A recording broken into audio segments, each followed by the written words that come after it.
Thank you so much to Global Aktion and Transform for inviting me and supporting this event. I feel just honored to be able to speak to so many people in this absolutely beautiful hall that has so much history of class struggle.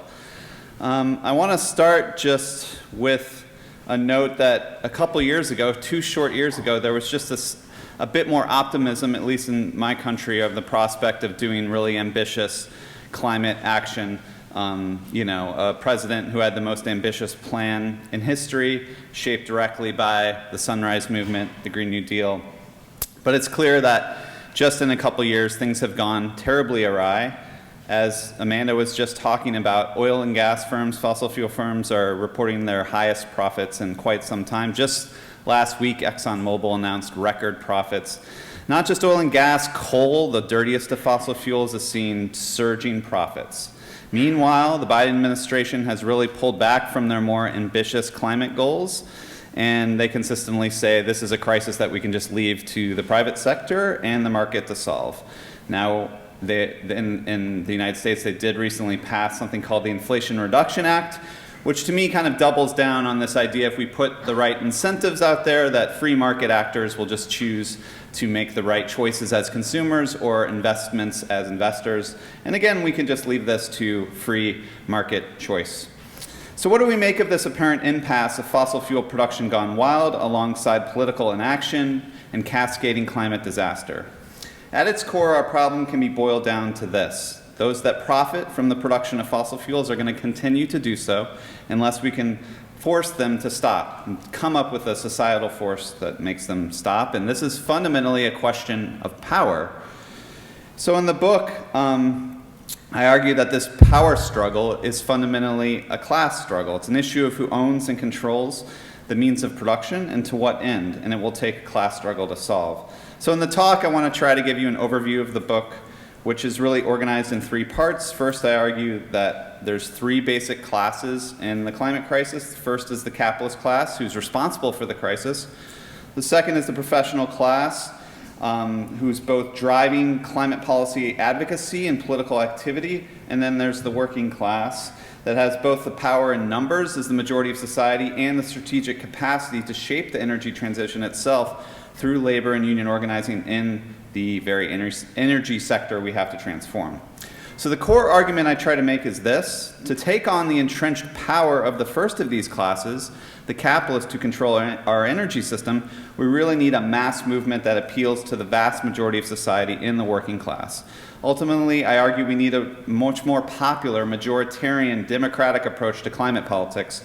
And what I argue is that the professional class mode of climate advocacy is uniquely bad at this. So now I want to take a deeper dive into how to understand this idea of class and how it shapes our thinking on climate politics and inequality. The idea that climate change is a problem of inequality has attracted a lot of attention as of late. In 2015, Oxfam released this report called Extreme Carbon Inequality that found the top 10% of the world are responsible for 50% of emissions. Famous economist Thomas Piketty has done similar things. And these studies all have 2 fundamental assumptions. They assume that class inequalities is purely based on just one's wealth, income, and above all, consumption and lifestyle practices. Second, and more perniciously, they link emissions and responsibility to these same consumption and lifestyle practices. And this linkage is based on a method of carbon footprint accounting that allows you to input your consumption practices and find out how many pounds of carbon you're individually responsible for. And this linking of emissions to consumption-based footprints is so entrenched it's rarely even questioned. Even socialists, when they talk about climate change as a class struggle, they talk about the rich's consumption patterns as being the driving force causing climate change. But of course, there are other ways of thinking about class that don't really focus on your income, your consumption, and lifestyle choices.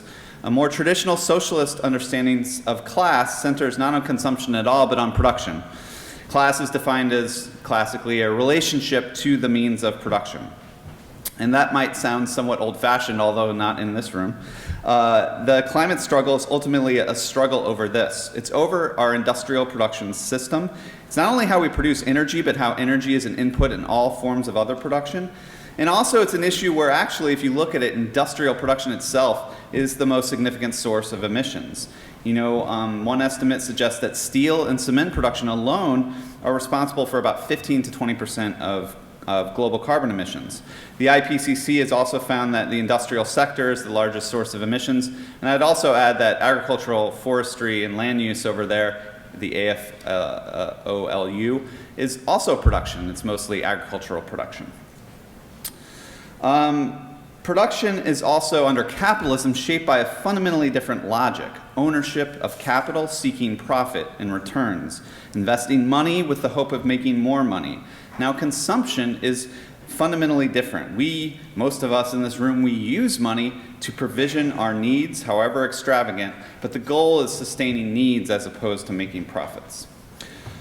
So if we simply shift our class analytic to this lens, to focus on production, ownership, and profit, we come to strikingly different conclusions about who's responsible for the climate crisis. First, we could point out that the entire idea of a carbon footprint was concocted by the very industry profiting off fossil fuels in the first place.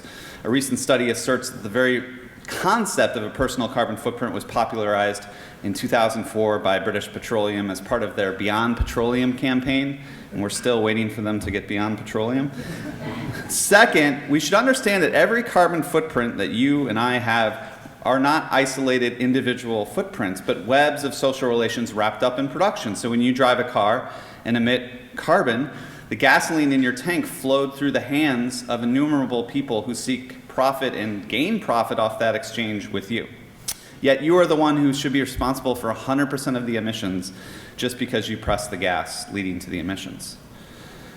Third, when we only focus on an individual's rich person's lifestyle, we ignore how they became rich in the first place. So not only how they spend their money, but how they generate their money. And as it happens, that activity, the money making, might have much more significant climate impact. So, here's BP trying to get you to do a carbon footprint quiz. But take a CEO of a chemical company like this guy I took off the internet. Now you can imagine this person spends 8 to 12 hours per day helping to organize a global network of chemical factories that emit millions of tons of carbon dioxide per year. And as CEO, their stock options, their income is primarily derived from that activity, planning, expanding chemical production as a commodity for sale. Now imagine that our CEO goes home in a sports utility vehicle and eats a steak for dinner. Now, why is that activity the only one we focus on when we talk about carbon inequality? Surely the SUV and steak are drops in the bucket compared to their everyday role as a titan of chemical capital. So the main point I'm trying to make is the climate crisis is not simply a problem of affluent rich consumers. Rather, it's a class of people who profit from the production of aviation, automobiles, steel, chemicals, and other carbon-intensive sectors of capital. So I actually think this clarifies our political task. Instead of a moral project to convert the lifestyles of billions of dispersed consumers, we face a perhaps harder but more straightforward political project to erode the power of a class of people that controls and profits from production. And it's worth pointing out that this is a minority in society, and the majority of us really have no power or decision-making control over how our energy systems operate, which leads to this feeling I think we all have, which is sort of helplessness while the planet burns, because we actually don't have a lot of choice and control over these energy systems that are causing it. So that's the first argument about the capitalist class, and we need to focus on owners, profiteers, and so forth. The second is about the professional class. This class is made up of credentialed degree holders like journalists, scientists, academics, non-governmental organization staffers, and I argue it's these types of people who are at the core of climate advocacy. And as it happens, this also happens to be the class most invested in this kind of moral politics of lifestyle choices. I'm going to skip this because I know I don't have a lot of time. So what is the professional class? I'm going to make 3 crucial points. The material project of the professional class is about marshaling credentials, things like degrees and licenses, to carve out advantages in the labor market. I'll actually go there, I'm sorry. So materially what this means is that the professional class project is ultimately sort of aimed towards gaining and achieving a middle class level of economic security. Second, perhaps most crucially, and if this is very biased to the United States, but in the United States context, the professional class is a minority of the population. This has an estimate about 22% of the workforce. You might note that actually a third of those, though, are doing this sort of proletarianizing where their life conditions are actually getting worse as well. Third, and you also can point out that, and I think this tracks with European countries, that in the United States, something like 63% of Americans lack sort of a bachelor's degree or university education. And so you can immediately conclude that we're not talking about a majoritarian basis for a political movement in the professional class, is the main point I'm trying to make. Third, thinking about our definition of class is based on a relationship to production. The professional class is profoundly separated from material production and largely confined to what's often referred to as the knowledge economy. And that you can argue the rise of the professional class really paralleled the decline of the industrial working class in global north countries. Consequently, the professional class tends to view industrial production more as like purely a source of harm and environmental injustice, and not a system that the working class has to seize and control to provision social and ecological needs, like movements and that we see all around us we're all about. But ultimately, that's what the climate crisis is really about. We have to seize and transform these industrial systems. So there's kind of two basic approaches that shape professional class climate politics. First, it's deeply invested in a politics of knowledge, a politics of belief or denial of the science. And you can think of, in the United States, we had something called a March for Science during the Trump years, which was like a mass action of the professional class. Second, because of their relative material comfort, separation from production, professional class environmental politics is rooted in a kind of anxiety around their own consumption, or what in the book I call carbon guilt. At the core of professional class politics is this contradiction. It's based upon using credentials to attain economic security, but the forms of consumption attached to that security, things like single-family homes, car ownership, professional expectations of flight travel, these create tremendous feelings of ecological complicity while the world burns. So this leads to the idea that they themselves are the core drivers of climate change and not the owners of capital as detailed in the previous section. So rather than focus on those with the real power, professionals blame themselves. In the book, I categorize 3 professional class types that have driven climate politics for the last several decades. So what I want to explain is that, first of all, there's nothing really wrong inherently with professional class people doing politics. In fact, socialist movements, working class movements, left movements have always had these layers of intellectuals, professional types of people. The problem is, though, if the professional class politics is espousing a politics that's inherently antagonistic towards the wider masses of working people. And that's what I want to argue is the case with these 3 types.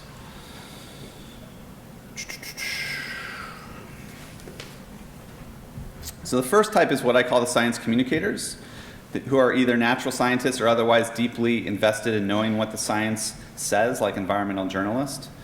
This type of person believes that the primary problem in environmental politics is a lack of awareness or outright denial of the scientific knowledge, and if the masses truly understood the science, action would inevitably follow.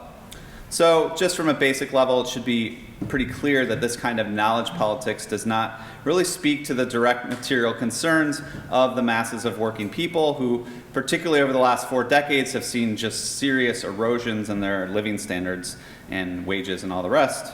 So the second type of professional class politics is what I call the policy technocrat, whose expertise is more based in kind of law or policy studies. They might work in think tanks or academia or professionalized NGOs. These types try to design kind of smart policy solutions and use logic and rational policy design to sway politicians and the public toward them. And so for the last several decades, these technocrats have been most convinced they can design free market policies like carbon pricing schemes, carbon taxes, that channel markets in the profit motive to allow the private sector to solve these problems for us. So I actually profiled this organization in the book called the Citizens Climate Lobby, and they literally have a slogan that says we're going to outsmart climate change, which I think really links to this focus in the professional class on being smart and being smarter than others and outsmarting climate change somehow. But we see how the masses of working people respond to these kinds of smart market-based policies. The carbon tax referendum has failed miserably in the state of Washington, which is quite an environmental liberal state, in 2016 and 2018. And of course, we know closer to here how the Yellow Vest movement erupted in revolt over a carbon tax, shouting, "Politicians are concerned with the end of the world, we are just concerned with the end of the month." Consequently, workers are increasingly receptive to the right-wing view that environmental policy is actually aimed to harm their economic lives. If anyone mobilizes class politics in the climate fight, it's the right, who consistently cites the economic consequences of climate policy and lost jobs, less economic competitiveness. Here's a guy named Charles Koch of the Koch brothers, articulating how concerned he is about poor people and climate change's impacts on them. So he's a very good friend of the poor, is this Charles Koch.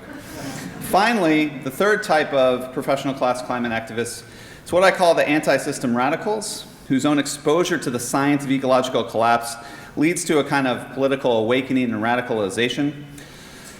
But again, the professional class location creates this kind of context of relative material and economic security, so they focus a lot of attention on the need to lessen consumption and what I call a politics of less. So I know this is the topic of today, but the most popular form of this is epitomized by, I think, the degrowth movement, which, as the CNBC profile articulates, is how to live better with less. Now, I know there was some controversy over the title of this event, but I actually think if you look at the degrowth agenda, it's not class war or degrowth. It's pretty clear to achieve the kind of radical transformations degrowthers want, you need class war, you need class struggle, right? So it's going to be fundamental. But the point I'm trying to make in the book is that the people who are drawn to degrowth and the types of people it appeals to are a tiny group of very highly educated professional class types of people. It's often, degrowth people are often people not just with university education, but with PhDs or on their way to getting PhDs. So we're talking about a tiny fraction of society. And to quote, he's hidden away the statue of Lenin down in the like behind a fence for some reason. But Lenin said that politics has to start where the masses are, not with thousands of people, but where millions of people are. And he said politics is millions. So my concern is that while degrowth is incredibly appealing to maybe thousands of people in the highly educated professional class, when you lead with less in aggregate reductions and downscaling and smaller, this kind of politics of less does not have the capacity to appeal to larger masses, millions of people who have been living with less for decades through this sort of neoliberal austerity, eroding living standards, and the rest. I think it's also worth mentioning that none of these movements are succeeding in solving the climate crisis we face. So we really need to rethink our strategy if we're going to be able to build this kind of mass movement with the power to take on some of the wealthiest corporations in world history. So that's where the third class comes in, the working class. There's part of this that is just simply a democratic argument that we're talking about the majority of society. And again, I know this might be different in Denmark, but we're talking about the majority of workers that work in low-wage sectors and manual forms of work in the service sector, extremely precarious and exploitative types of workers. But it's not just an electoral argument that if we have the majority, we win politics and we take power in the state. It's also a sort of larger tradition of socialist politics, like Lenin said, that has to really be about mass action and mass politics. So the first step of a working class politics is finding a way to counter the right-wing narrative that climate action is not in the interest of the working class. So if the working class has material interests, can we say that these are ecological interests or climate interest? And I think answering that requires going back to a basic socialist definition of the working class, or what Marx called the proletariat. It's a class fundamentally separated from the means of production. And more specifically, it's a class that once it's formed, it's separated from the land and from any kind of ecological subsistence basis for life. And what that separation does is it forces the working class to sell their labor power on a market to survive. So surviving via the market and this proletarian insecurity to try to make ends meet, those end-of-the-month struggles, this is the fundamental challenge of survival for the working class under capitalism. It's what I call proletarian ecology. And I think it should be clear that the working class has a material interest in securing better access to these basic needs of life. And I think it's convenient that the very basic working class needs that you might think about, things like housing, energy, transportation, and food, are precisely the same sectors that we need to drastically transform to solve climate change. So if we were able to create a climate program, a decarbonization program that pairs rapid decarbonization with cheaper or even free, what socialists would call decommodified access to these basic needs, it'd be possible to construct a more working class climate program.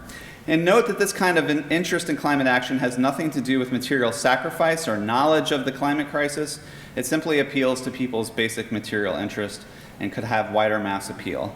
So I do think the Green New Deal, as articulated by Alexandria Ocasio-Cortez and Jeremy Corbyn in the UK, was the first draft of trying to articulate this kind of working class climate program. And it should be noted that it draws from a history of the New Deal, which was really also a massive public investment program that aimed to kind of deliver material gains to poor people, particularly rural areas. And you know, these populist slogans like electricity for all was the Tennessee Valley Authority's slogan. They hired a folk singer, Woody Guthrie, to sing folk songs about the rivers doing work for the people. So the problem, of course, is that the theory of change of the Green New Deal is that you actually have to deliver these gains for the working class for them to believe in your program and to believe that climate action will actually deliver real improvements to their lives. So the fundamental challenge with a lot of kind of insurgent left politics like Bernie Sanders is the working class might agree with Medicare for all and a Green New Deal, but they just don't believe it's possible or that you can actually have the power to pull it off. More characteristically, as Vivek Chibber has recently argued, workers under capitalism are more prone to kind of resignation, the feeling that things are really bad, but there's really nothing we can do to change it, right? So in many ways, the problem was the Green New Deal and the Bernie Sanders movement put the cart before the horse. They thought a political program, electoral program, would awaken the kind of sleeping giant of the working class from decades of atomization, demobilization, and defeat. But that's typically not how this works. You know, history shows, like the 1930s and like we see all around in this room, that's typically working class organization that must be built first before you might see something like winning the presidency. So things like building the trade union movement, building political organizations and parties are the kind of infrastructure that has to be in place before you're going to see any kind of win like Bernie Sanders was hoping for. So this brings us to the next question about a working class strategy for climate, which is what should the role of the labor movement be and unions be, which I know we're going to talk a lot about. And how can workers use their strategic power in the workplace at the point of production to catalyze climate action? Now, in the environmental movement, there's a lot of talk about the negative role that labor unions play in resisting the decarbonization agenda. Unions tend to prioritize good unionized jobs, no matter what the ecological consequences. But I think in our context of highly neoliberal austerity capitalism, it's not as if there's much of a safety net for workers when coal mines shut down or when power plants shut down. And again, it's this proletarian insecurity that leads workers and unions to choose jobs over the environment every time. So the standard left response to this dilemma is just shout something called, we're going to do a just transition, the idea that displaced workers in dirty industries should be given support to transition into new, cleaner industries. The problem is that much of the fossil fuel workforce has never heard of anything called a just transition, and many of the communities hollowed out by coal mine closures or plant closures, they don't believe anything like a just transition exists for them. We should remember that the whole idea of a just transition came from a legendary union leader and environmentalist named Tony Mazzocchi, who built a mass union movement to pass the Occupational Health and Safety Act in the United States. But Mazzocchi modeled the idea of the just transition on a policy that was actually enacted in the kind of last hurrah of the New Deal. It was something called the GI Bill, which was a 3-decade-long program that helped basically transition 13 million former soldiers or veterans from the World War II economy to a civilian economy. So it was a kind of large-scale transition program. It gave them income supports, free education. So rather than just sloganeering, a real just transition would need this sort of massive expansion of the public sector and the welfare state to actually convince the workers that there really is something in place for them when we shut down fossil fuel infrastructure.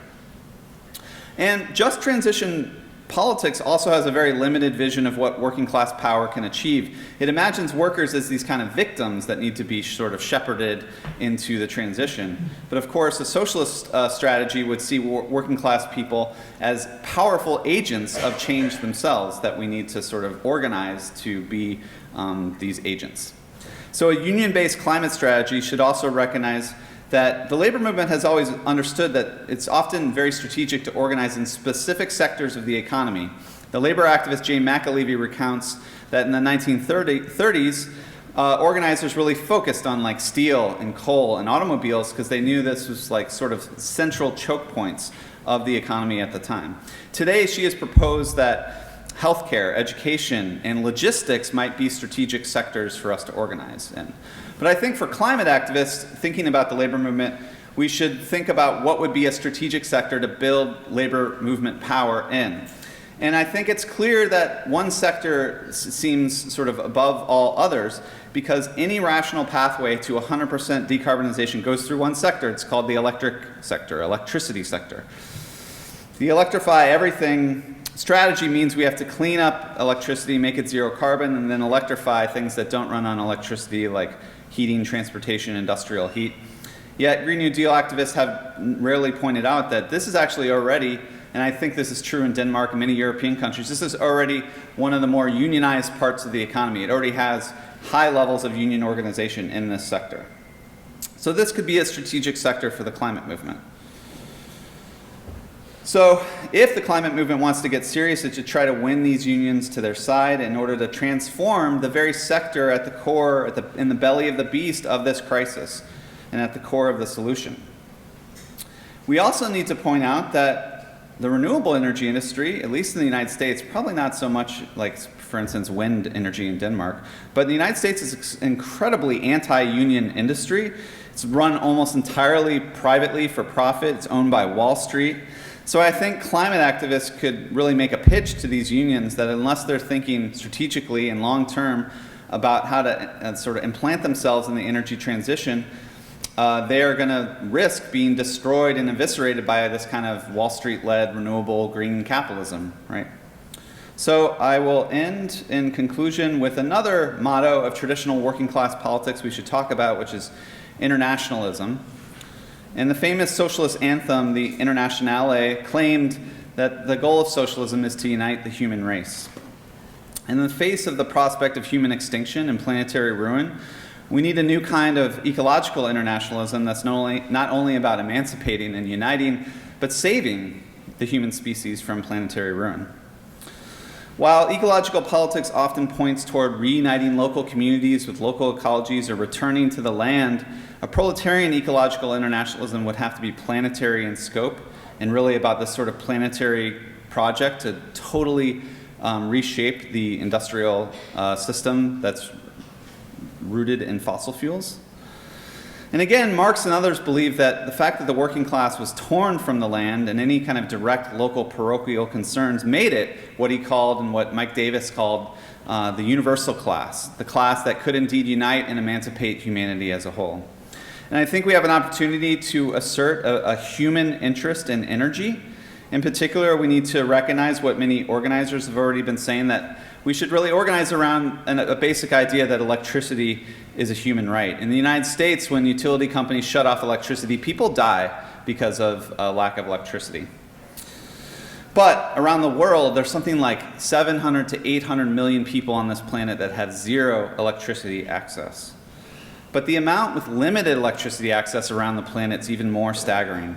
The energy analyst Robert Bryce did some calculations to reveal that his refrigerator consumes about 1,000 kilowatts per year, which is more than the annual consumption of about 3.3 billion people around the planet consume less than a refrigerator. That's almost 45% of the whole planet.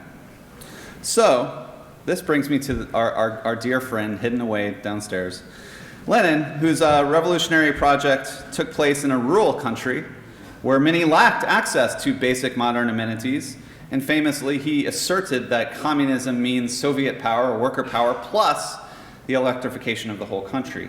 So I think we can actually resurrect this kind of vision of working class emancipation through energy systems to stave off climate disaster. And right now we not only have a world that we need to win, we have a world that we need to save. Thank you so much.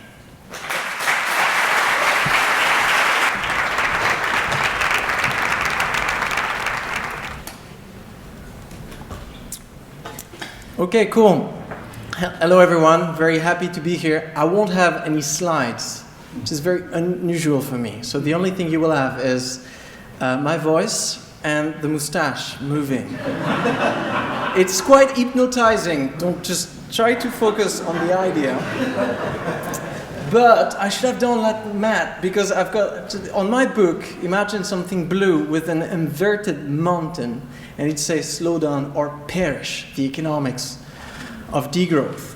And that's what I'm going to try to talk about today, posing the basis for the discussion later, but giving you a definition of degrowth and how it articulates with eco-socialism.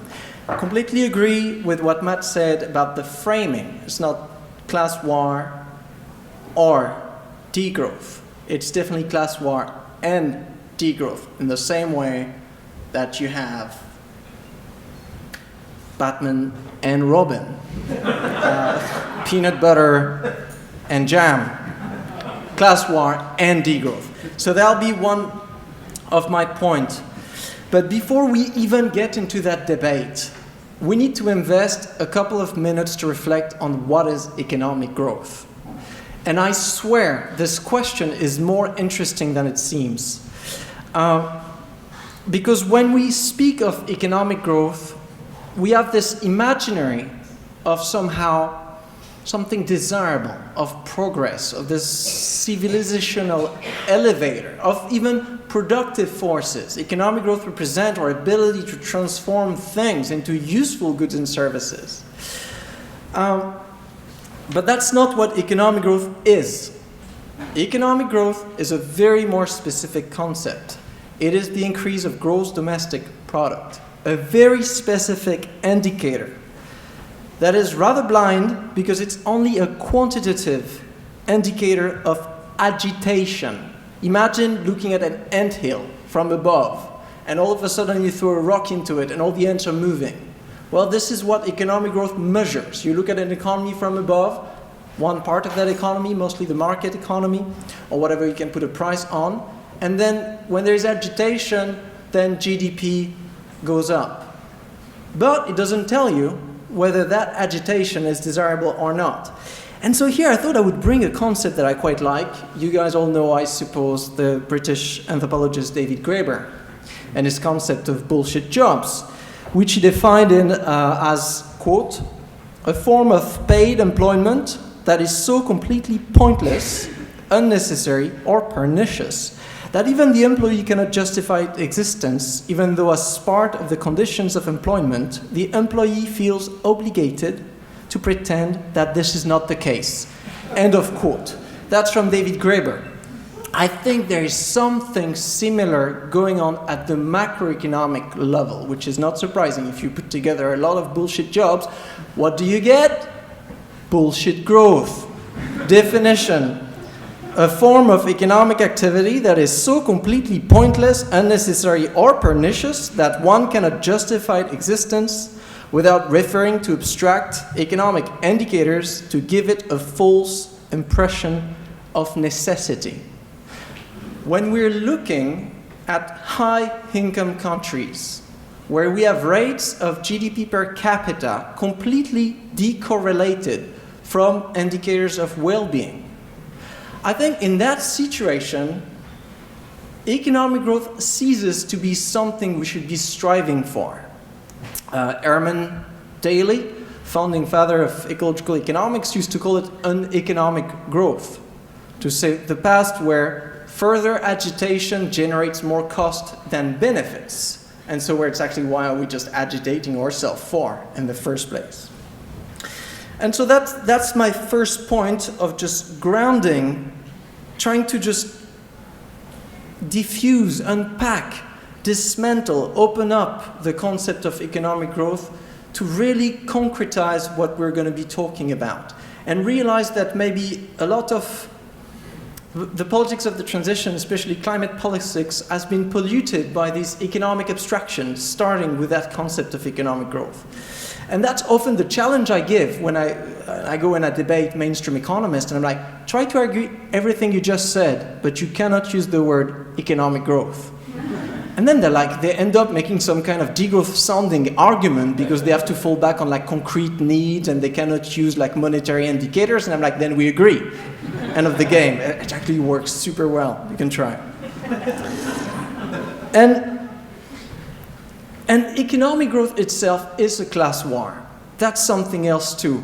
I think the discourse of economic growth and its associated sub-ideology, trickle-down economics, the fact that somehow we cannot redistribute today, we cannot talk about the distribution of added value because right now we don't have sufficient growth, so we need somehow to kick-start the economy back through austerity politics, and then when we will have growth, then, you know, gold will just trickle and rain from the sky, and we will all be able to live in villas and castles and all of that.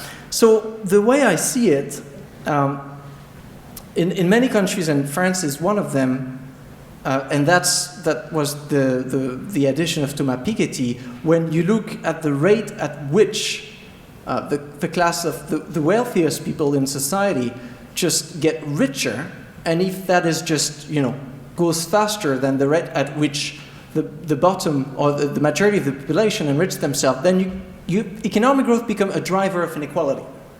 And that's what we've seen. So you can actually look at the gains from economic growth with this number from France. And from the 1980s to 2015, so the 1% of the population richest captured 21% of all gains of economic growth.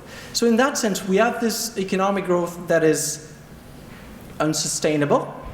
I think we don't have to come back to that basics, but because we've not been decoupling that growth from environmental pressures just simply because it's impossible. So we have this growth that is ecologically unsustainable. It's futile in the sense of it does not create goods and services that fulfill needs that were not unmet before. That's the bullshit growth aspect. But it's also a growth that does not solve the inequality gap we were having before. So it's what I like to call the false promise of growth. And this is, I'm opening on this because degrowth first and foremost is an objection to growth. That was the concept that comes from the 1970s. Not only a biophysical objection, we know the Meadows report and the birth of ecological economics, and people starting to worry that if we keep growing exponentially, at some point, infinite growth, finite planet, something has to go. But it's also a social objection to growth. On these two aspects, the fact that why would we agitate ourselves for things that take a lot of our time and energy, but that do not fulfill our needs?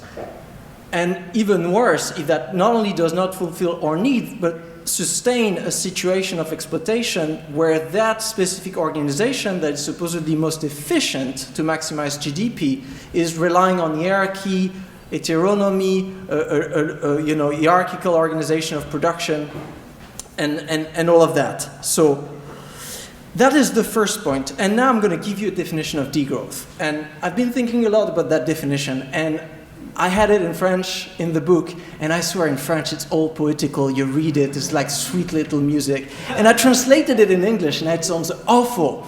But bear with me. It's not really about the choice of words. It's really about like the four features. So degrowth is a reduction of production and consumption.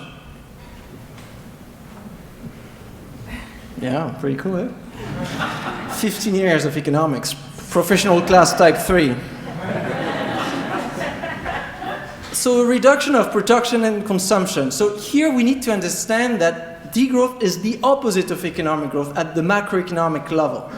There is no button in an economy to have growth or degrowth or to control production and consumption. It's just an emergent phenomenon, you could say, that derives out of power relation, incentives, institutions, and a lot of stuff.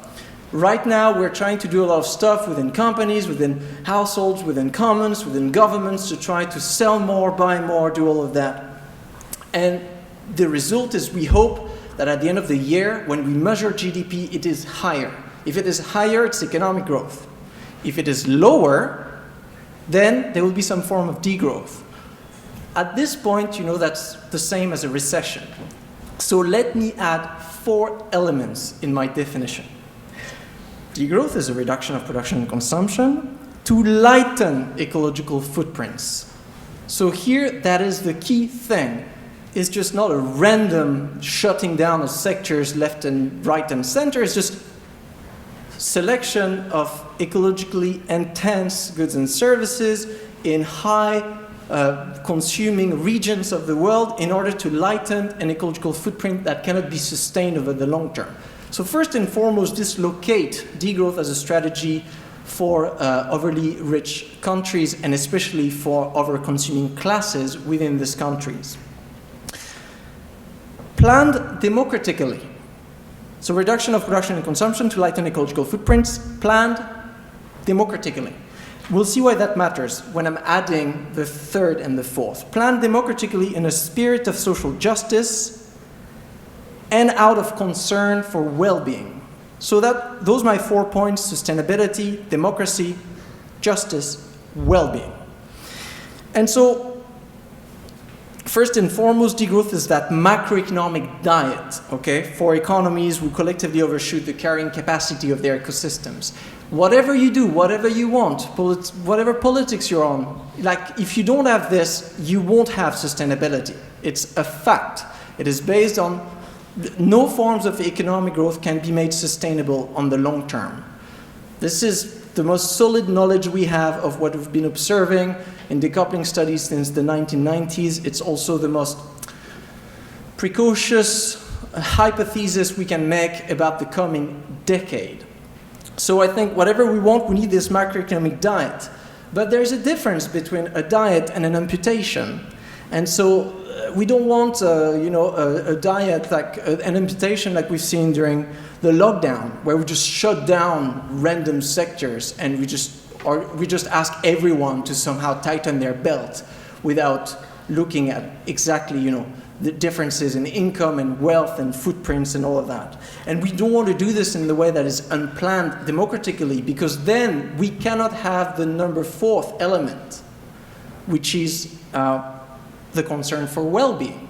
And I think here we completely agree, and that's one convergence between degrowth and eco-socialism. It's the abandonment of this hegemony of financial indicators to fall back on concrete needs.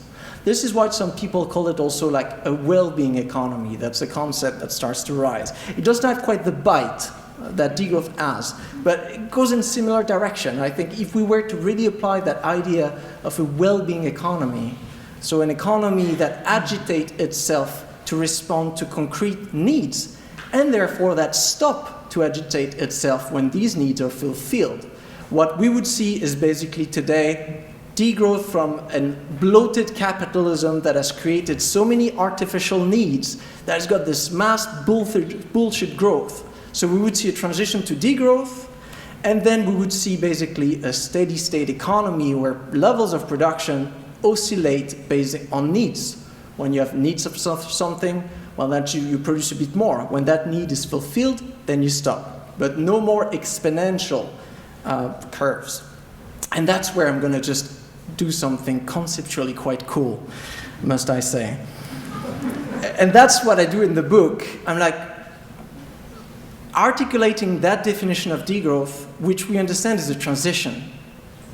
Not going to do a diet forever. You do a diet until you've reached that point where basically your economy as an aggregated level has fallen back under sustainable planetary boundaries. But then you shift to another mindset. In the book, I call that mindset post-growth. So degrowth is the transition, post-growth is the destination. And of course I have a definition of that too, because I love definitions. And because,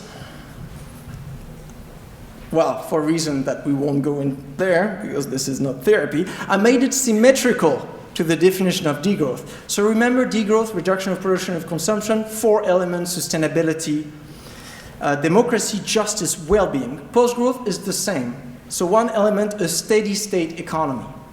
That's the descriptive part.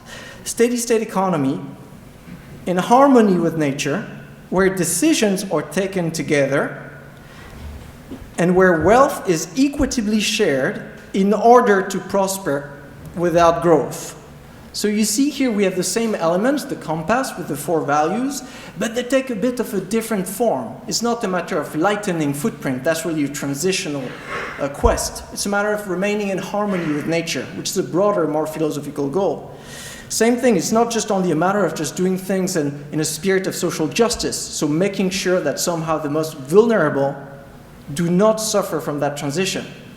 An example, for example, in the scenario I'm doing now for degrowth in France, we're organizing aggregated degrowth of the economy, roughly 50% by 2050 of GDP, without reducing the income of the half of the population with the lowest income.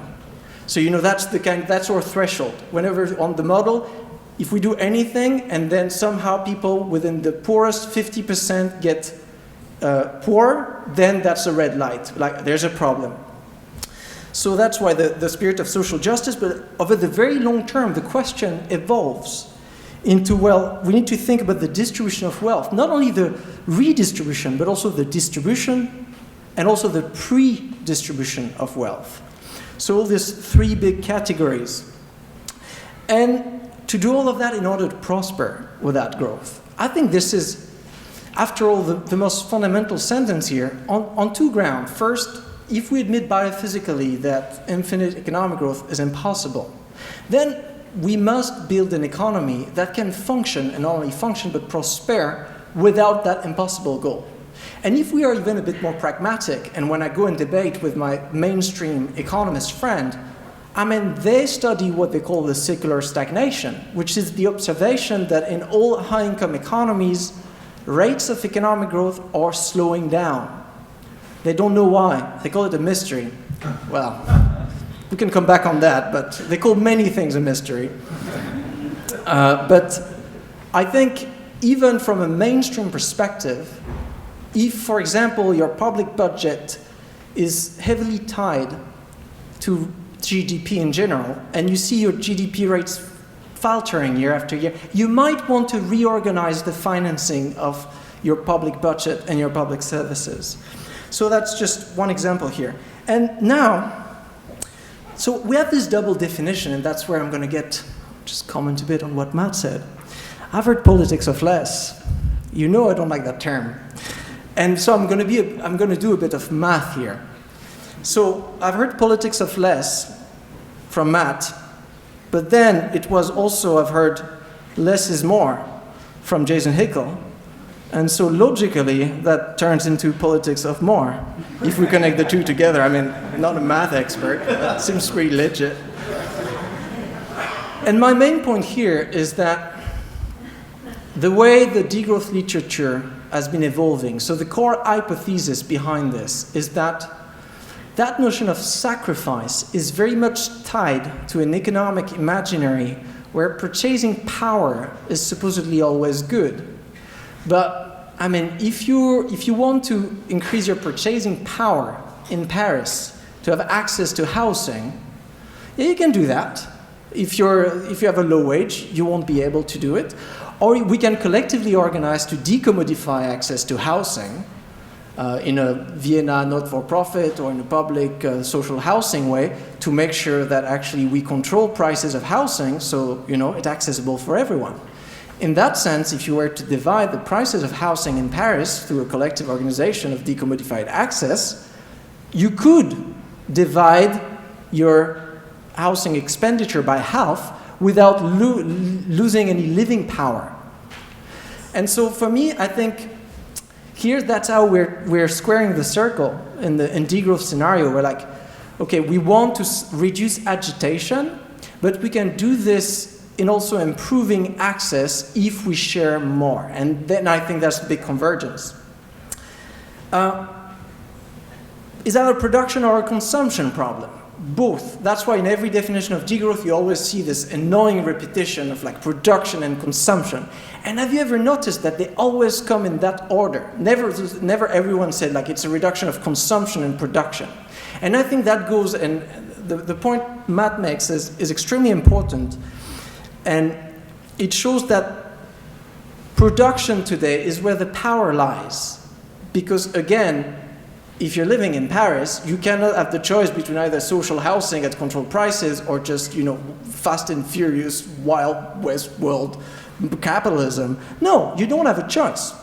And so we need to start by reframing production, and then we can open up different lifestyles, possibilities.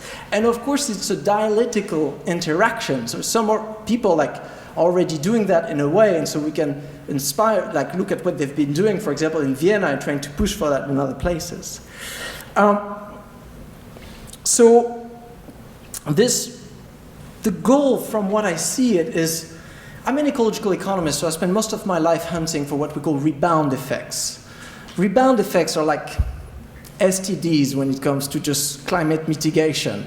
Terrible analogies, remove this from the recording. What I mean is like you're changing something and you're trying to reduce someone's emissions somewhere, and when you do so, the emissions move somewhere else. So let's say everyone here, we decide to stop flying for some reason, or we decide to move all our savings to a bank that does not invest in extractive industries. We're going to do that, but let's say the airlines, for-profit airlines, they're going to be, oh my God, people are buying less tickets, so let's do some big sales. They're going to do some sales, and then people are going to fly that were not flying before because they didn't have enough money. And maybe more people than us deciding not to fly will decide to fly. And so all the emission we saved in that room will rebound. It can rebound because of consumption decisions. It can rebound because of production decision. In one factory decide, you know what, we're going to invest in changing all machines and get into more efficient stuff. They do it. But then another company is going to buy the old machines and use it. And that company before was not doing it because those machines were too expensive, but now all of the companies get rid of the polluting materials, and so that opens up some like low-cost, dirty production.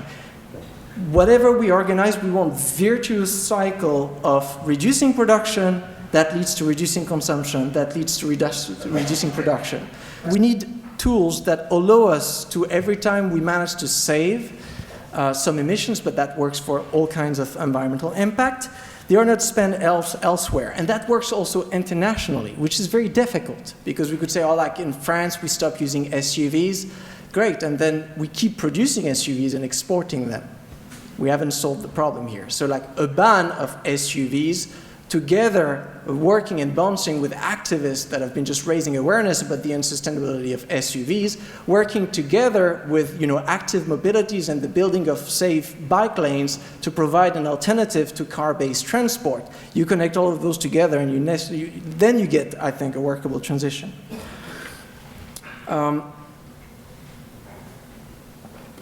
got 7 minutes left, so I'm going to have to cut on a few jokes. I apologize. Because there's a text I brought for you guys, and this text has been published in April 2022. And that's the text that has coined the concept of eco-socialist degrowth. It's the text that has been written by Michael Lowy and Sabrina Fernandez on the eco-socialist side, together with Bengi Agbulut and Yorgos Kallis on the degrowth side. And they wrote a text together to agree on 8 points of convergence between eco-socialism and degrowth. And I think this is historical, because there's been long-time debates since degrowth exists, so since 2002, between eco-socialists, between Marxists in general, and between degrowthers. So I think this text is important and is a good way for us to frame the debate, and I'm curious to see whether we will all agree to these 8 points, which I'm quickly going to go through. Number one, capitalism cannot exist without growth. Pretty easy, I think we agree on that, and so that means capitalism must go. No, I'm doing quickly, and we'll go back to this in the discussion. Number two, ensuring equitable well-being for all does not require economic growth.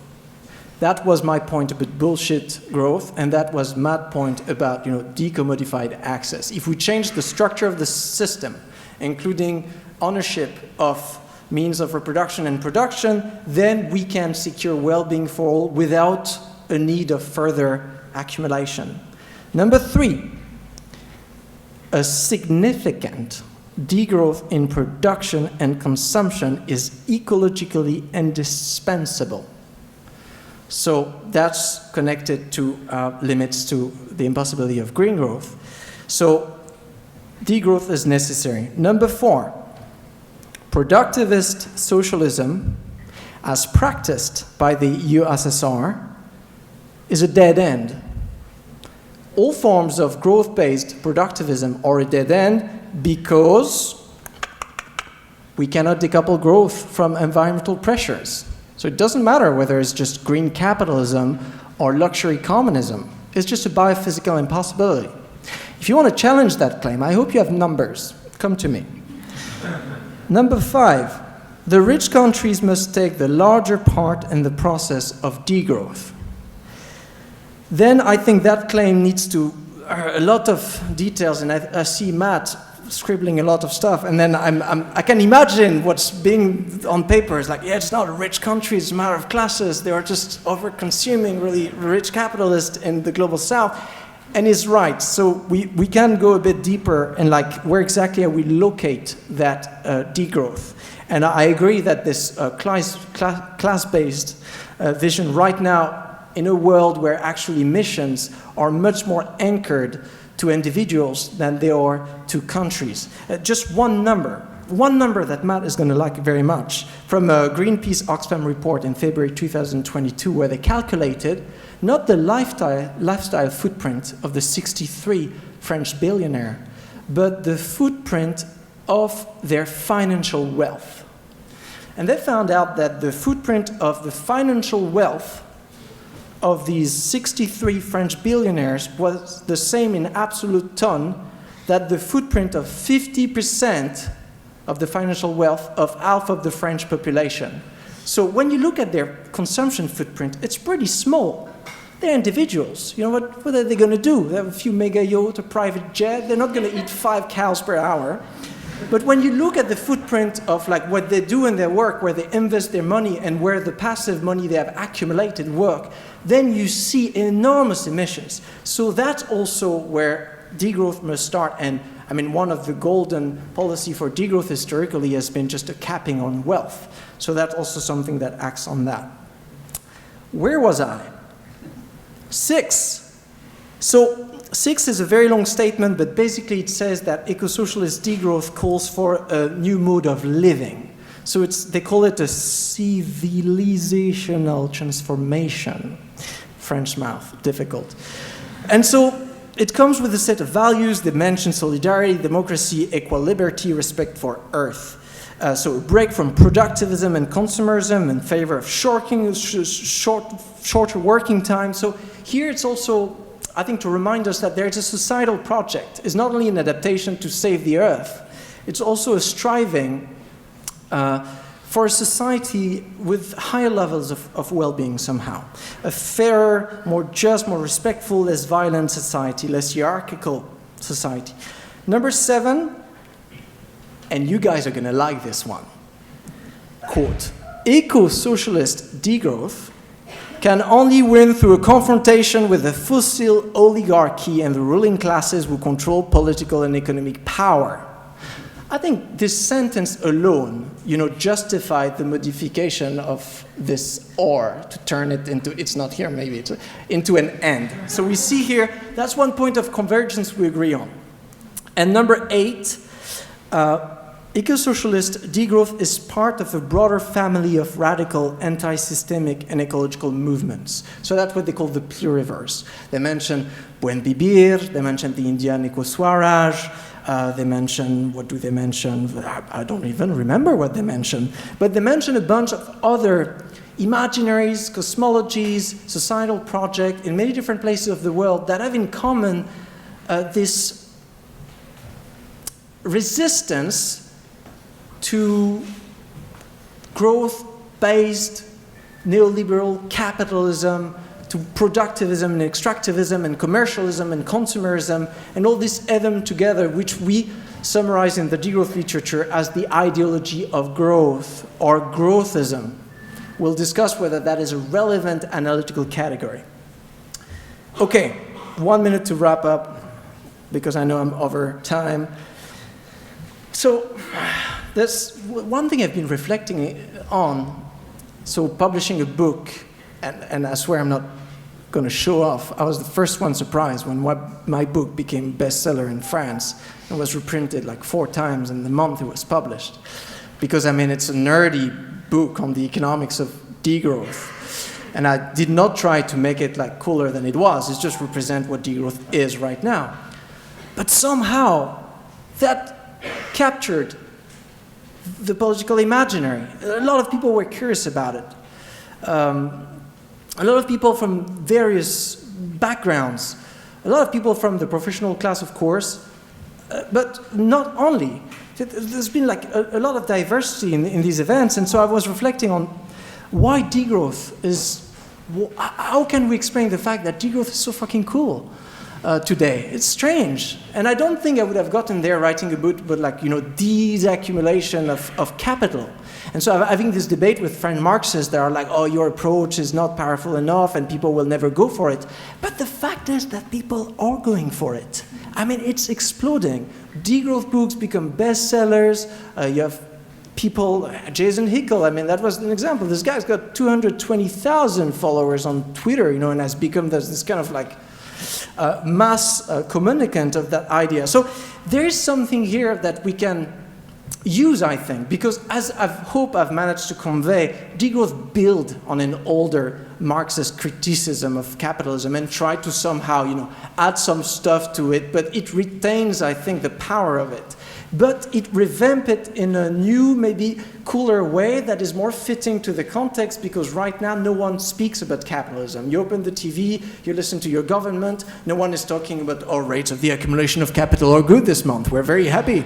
Look at this capital figures. You know, no, they're like growth, GDP, GDP. So you tell them about degrowth, and all of a sudden, the class war begins. That's like, degrowth is in itself, you know, a war word, and we need them together, because I agree with you, so far we've not quite managed to create that moment of societal disruption. So I'm going to end on that note, and I'm very much looking forward to discuss more.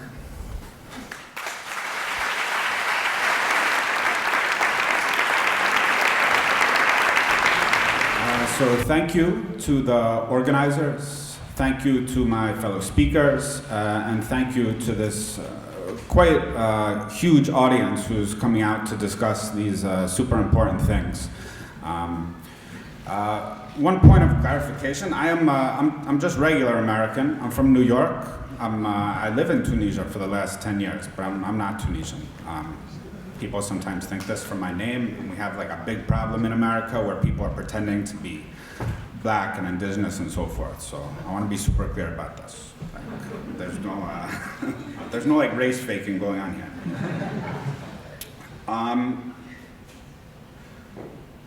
So first of all, I was a little perturbed at the title of this. I felt like left out. My book is not called Class War, and it's not about degrowth. So I was like, maybe they invited me by accident, but it's okay. I'm here, and so I'm going to talk.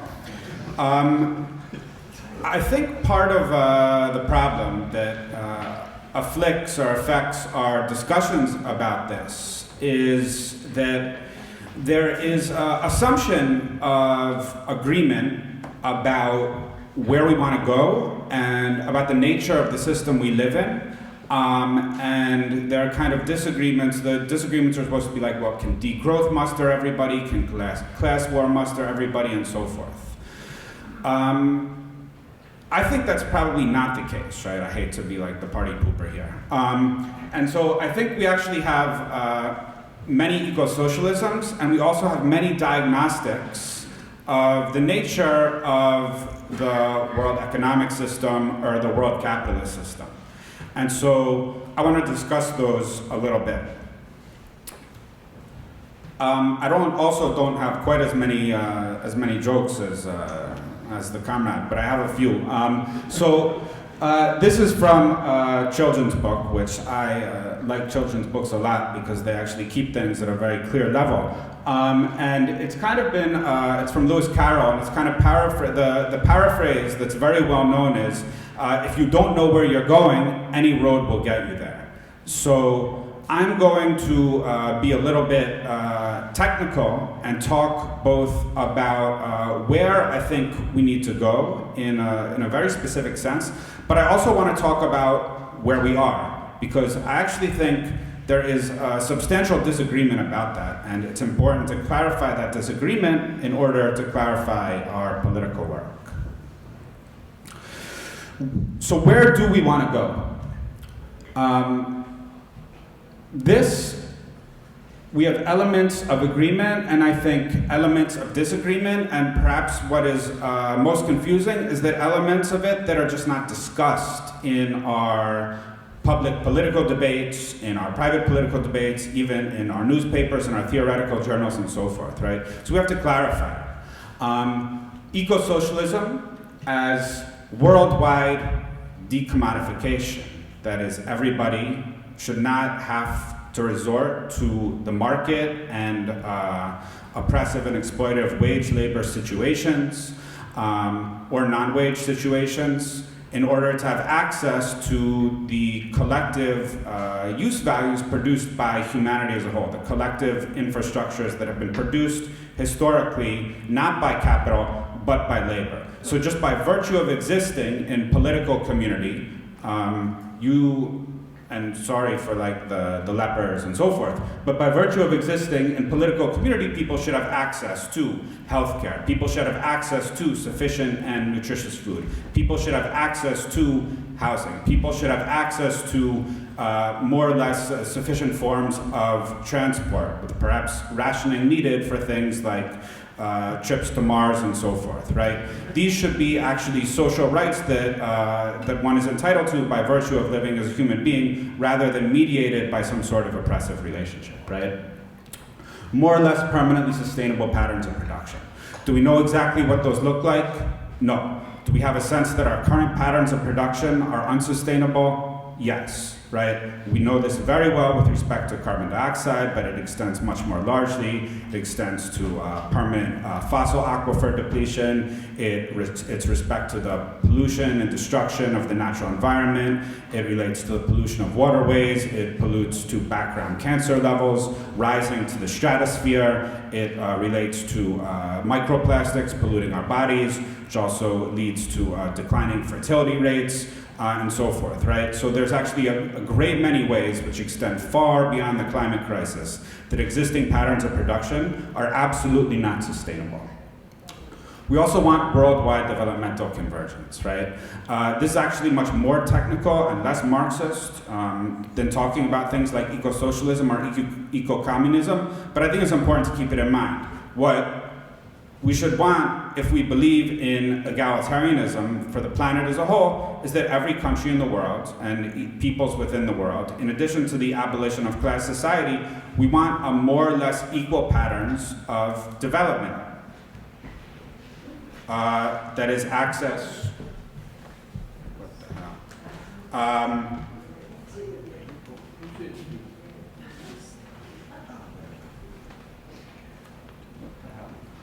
Access to the good life for most of the planet. Sorry about this. Now this is all fucked up. Okay, we're back That also means equal per capita access to energy.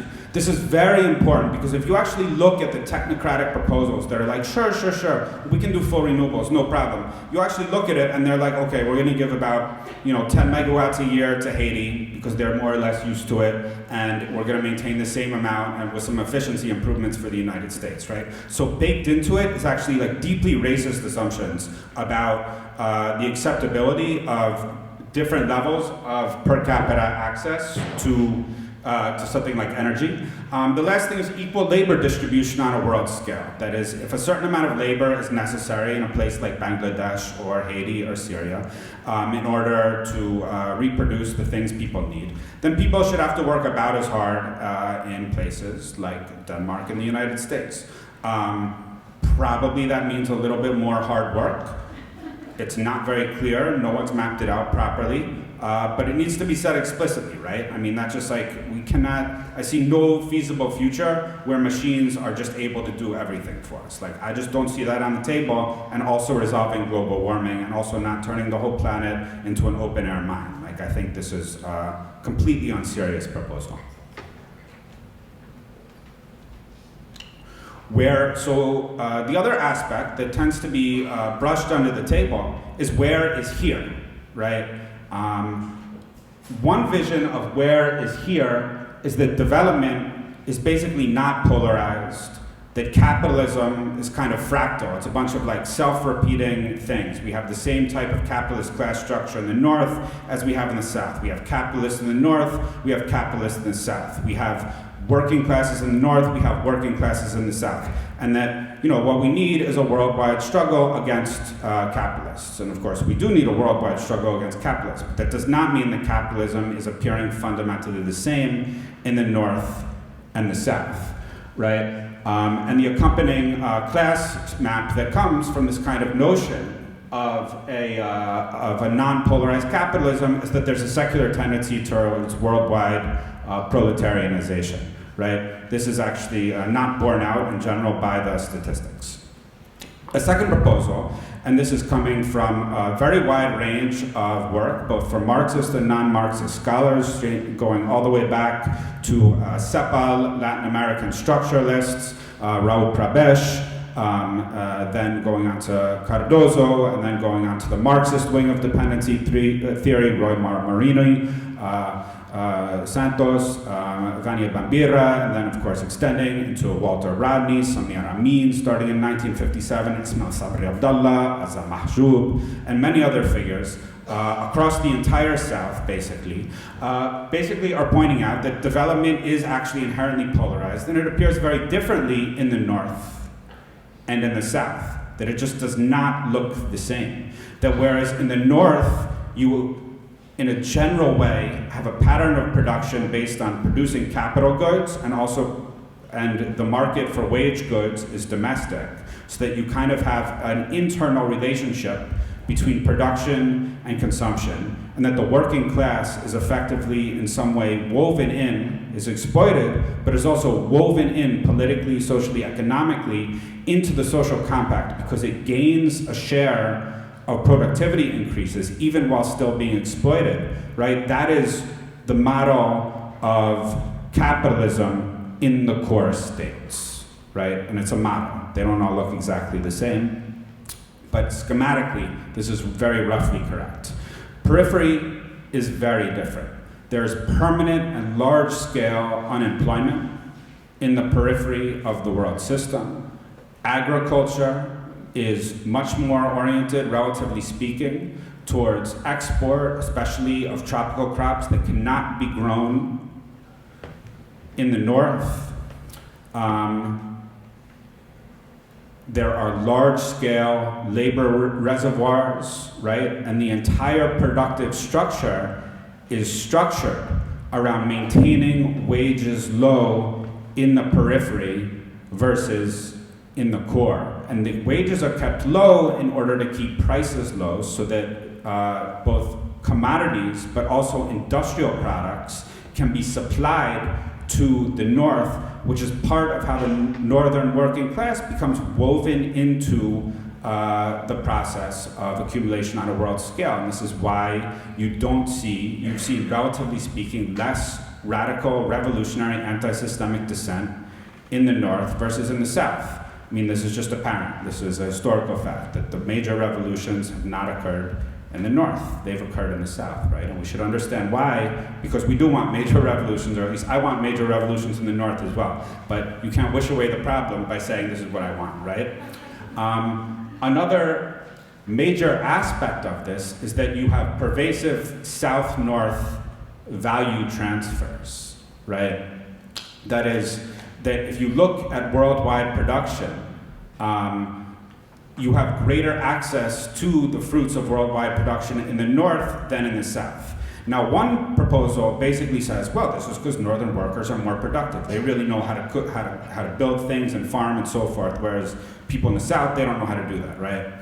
Does this seem plausible? I don't think so. I mean, your iPhone is not made, for example, in America, and neither is mine, right? It comes in large measure from China, and if appropriate wages were paid to the makers of iPhones, and the numbers have been totally worked out, an iPhone would cost $28,000, okay? None of us would have iPhones, right? And so this is ad infinitum for any number of goods which are made in such a way that, of course, profit piles up amongst monopoly capital, mostly in the North, but also in the South. But also, there gets an access, part of how it works is that there's access to wage goods, that is consumer goods, in the North, that arise from the super exploitation of Southern workers. I mean, you want to take some other examples. In Tunisia, engineers who have had 6 years of engineering training are paid $300 a month, right? $300 a month, or less, I think $250 a month. Doctors are paid about, starting out at around $600, $700 a month, right? Then they come to Europe and they're paid $5,000, the exact same doctor. It has nothing to do with productivity. It has to do with the entire engineering of the society so that some set of countries is not able to consume on the aggregate for not only its working class, but also its professional classes. And another set of countries, working and professional classes, are able disproportionately to consume in a way that is not related to productivity. It's related much more to politics.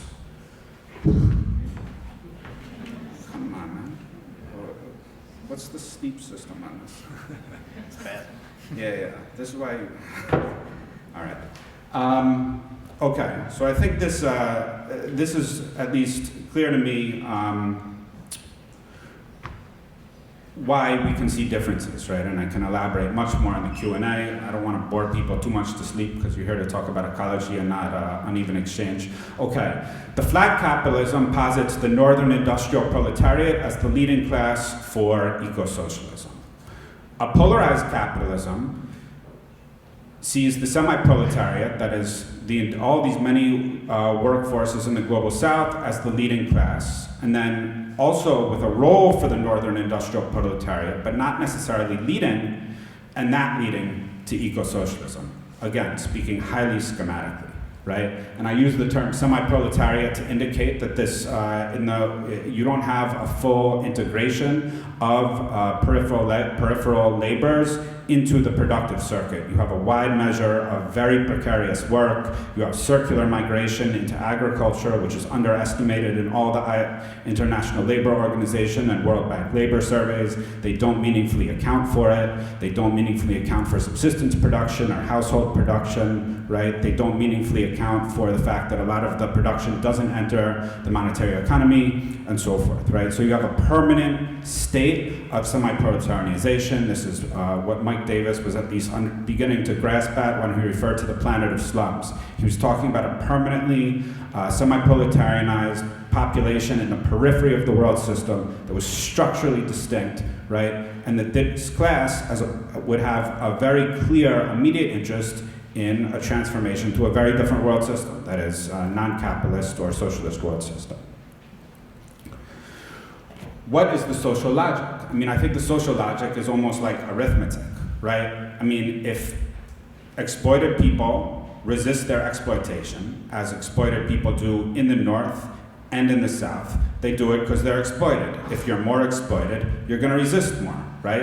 I think it's like practically history tells us this is almost linear, right? So it's clear that the most exploited and dispossessed classes, that is, the ones in the South, cannot be accommodated within capitalism, whereas capitalism has been able historically to make accommodation for the northern working classes, right? The ecological logic is that the periphery can delink from the capitalist law of value. There's a huge portion of global emissions are linked to national and local geographies where these classes live, right? This doesn't mean that they're responsible for these emissions, but it means that the action to be taken to actually rip apart the entropic or the polluting methods of production overwhelmingly occur in the periphery. That is where the industrial proletariat lives and works. That is where most of the agricultural production occurs. Therefore, the immediate sectors of production that actually need to be transformed, if you want to transform the whole world system, are primarily not located in the core. Again, this is just like, this is what a map tells you. If you look at where industrial production is, this is primarily in the periphery, right? Also, we have a problem that most of oil, gas, coal production, this is primarily coming from the third world. There's a lot in America. This is its own unique problem, right? But most of it is coming from the third world. What are you going to do with those countries, right? You need a political program that can deal with it, right? Because you can't, for one thing, you can't just tell Venezuela, nah, you're done with oil, guys. There's no, like you can't, right? That's what they rely on to eat, selling oil on the world market. So the political program, so it's a double-edged sword, right? Both the political program needs to enfold people living in that part of the world, but also has to give a buy-in to say, okay, for humanity as a whole to endure, we actually need you to stop burning up that oil. So what are you going to do, right? What are you going to do? I don't exactly have answers for everything what we're going to do, but I do at least think it's necessary for people in this room, for people like us, to pose it as one of the problems that we have to confront when we think politically about how we act in the world. So what is the northern face of this struggle, right? This is what Comrade Lenin in the statue would pose. What is to be done? I'm definitely not Comrade Lenin, so I just have a few bad ideas, but I'm still going to put that out there. Decommodification of necessary services and improvements in their quality and ecological lightening of the patterns of production. Health, infrastructure, consumer goods, agriculture, energy. Energy, obviously, it's very clear we need to move away from carbon-emitting forms of energy, period. So we know what the technologies are. We need to move towards them. Agriculture, this means a wide-scale move towards relatively more agroecological forms of production, which can get to net zero emissions effectively and can even get to negative emissions. It's very widely documented that agroecology are forms of agriculture that seek to mimic or learn from the ecological logic of traditional farming systems can actually sow carbon dioxide in the soil. This is very well established by a wide variety of field experiments. It's also been shown that their productivity in the third world is actually higher than it is generally with industrial agriculture. In the first world, you lose around 20% maybe of productivity by shifting to agroecological farming systems. Luckily, there's much more food currently produced than is needed for human beings. So it's zero issue. There's no problem with the questions of adequate food consumption. Thinking about consumer goods, let's go back to the iPhone. Phones can be mandated to last 10 years. There's no reason they should be engineered to break every year and a half and then you need a new one. That's one example, right? You can also restructure cities. Europeans are generally far ahead of this than Americans, although it's kind of getting bad again here too. I mean, there's no reason that cities should be engineered so that you need a lot of huge two-ton conveyances, aka cars, to get you around, right? Cities can be structured around bikes, walking, and so forth, right?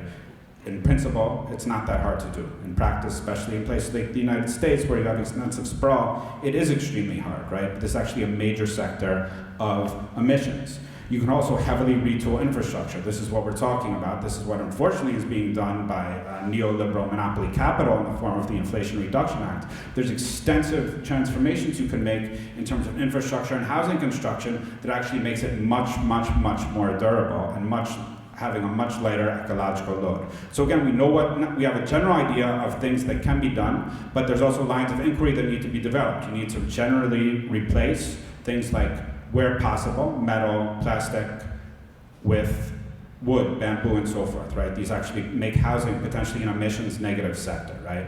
It requires a lot of investigation. Health, again, if you look at the Cuban model versus the US model, you have actually superior health outcomes on the Cuban model, and you have per capita emissions around, from the healthcare system, around 1/10. Why? Because the Cuban system is using preventative and community-centered medicine, whereas the American system is using technology-heavy, monopoly capital-guided, and reactive medicine. Get the same outcome in both countries, right? But one costs a lot more of society's resources and also actually accrues massive profit to corporations, and finally has a much heavier ecological load, right? Sorry. No, it's okay. You don't want me to talk about anti-imperialism?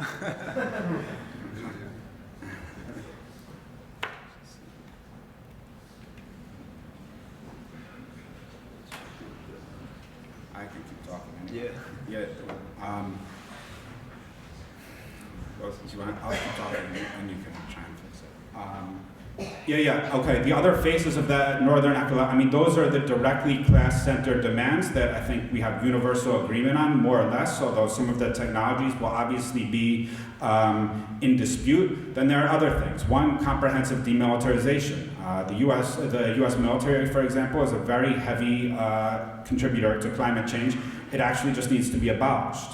Something else, anti-imperialism. That means actually allowing southern states to manage their own affairs, right? And it doesn't mean you make exceptions every time something messy happens in a southern state, and then the media is like, well, we have to do something about what's going on there. Actually, you don't need to go do something about what's going on there. The countries have to figure it out themselves, and that is the essence of what the actual process of decolonization was. It was a process of saying there is not a civilizing mission from the north and the south, that there has to be effective self-determination, even if they're doing something that doesn't accord with whatever standard has been imposed upon them from the north.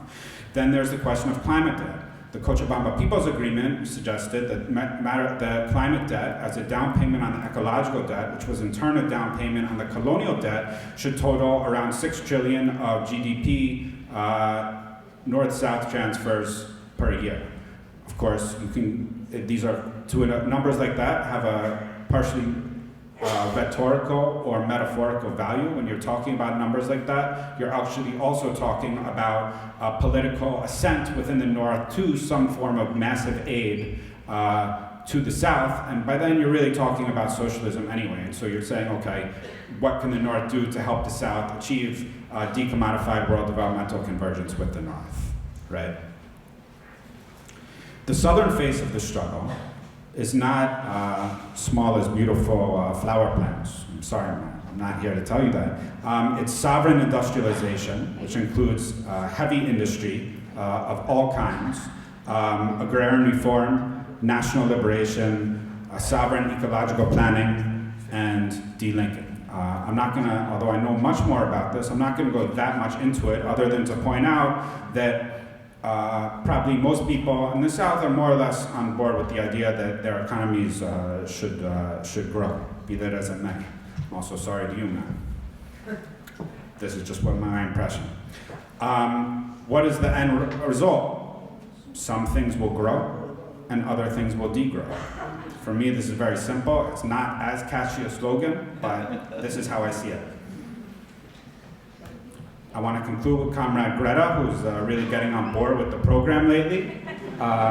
She defines this world we live in as a system defined by colonialism, imperialism, oppression, and genocide by the so-called global north to accumulate wealth that still shapes our current world order. I'm on board with the program of Greta, and so we can invite her next time. And thank you very much.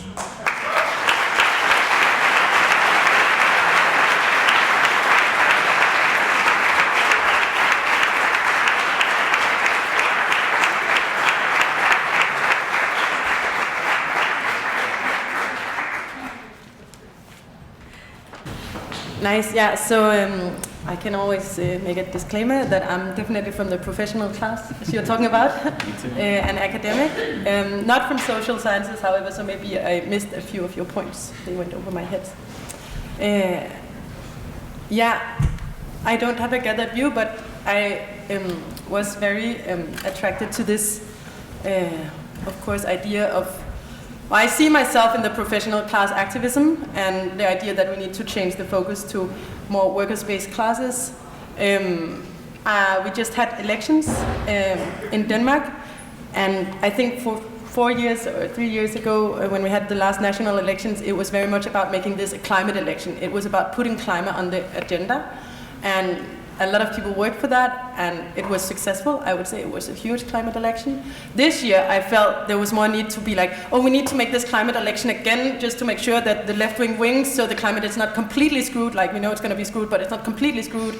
And so there was this huge push again to make it into a climate election, and I just wish, after also having some discussions in Global Aktion and listening to you, that we made it into a climate and workers election. Like, why putting this emphasis on climate when actually it was all about just getting a left-wing government?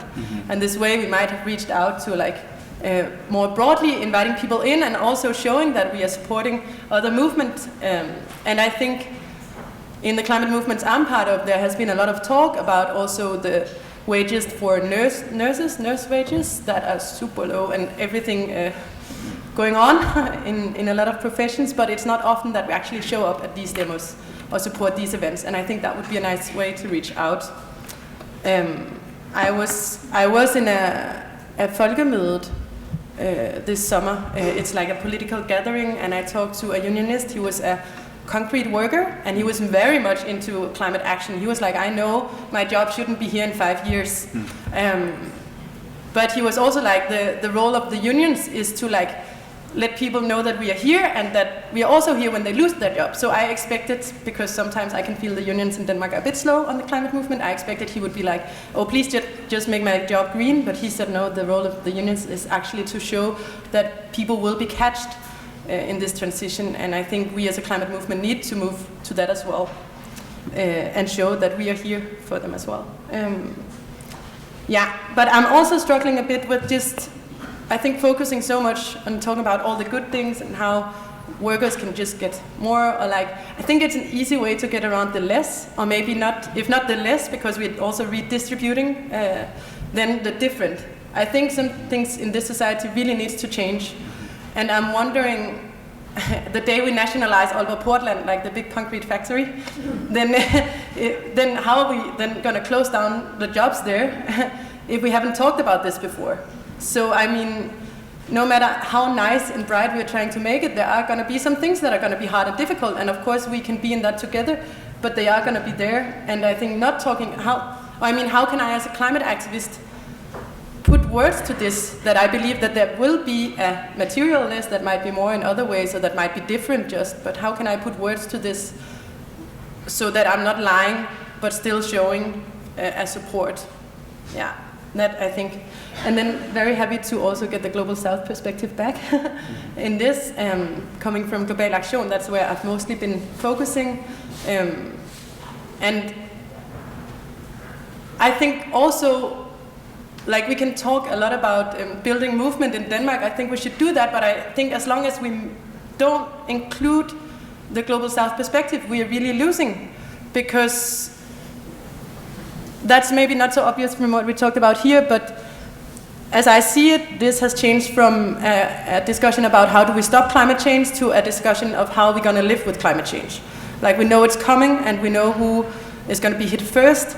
And therefore, the movement we're building now is not just to stop CO2 from getting into the atmosphere, but it's also building the values that we want to live with in this, destable world, super harsh world. And that is, of course, justice for workers, but it's also solidarity with Global South. And I think that is a mentality that we need to build into our movements, and we can't just leave it. Which also emphasizes the less here, I believe. But also, it's hard for me, maybe to, as a climate activist, how do we actually support Global South movement? And how do we put it into the narrative here? But also, if you say that's where the change is going to come from, well, how can we support that change? Because sometimes we have been with some comrades from Argentina, and the whole, I don't know if you know about the Glasgow Agreement, the People's Glasgow Agreement from last year, where a lot of grassroots organizations went together and made an alternative climate deal. There was a call to target Total, go to the big polluters, to the capitalist class, target them. And it was led also from some people from Argentina. We cooperated with them. We did campaigns against Total. We occupied Total headquarters.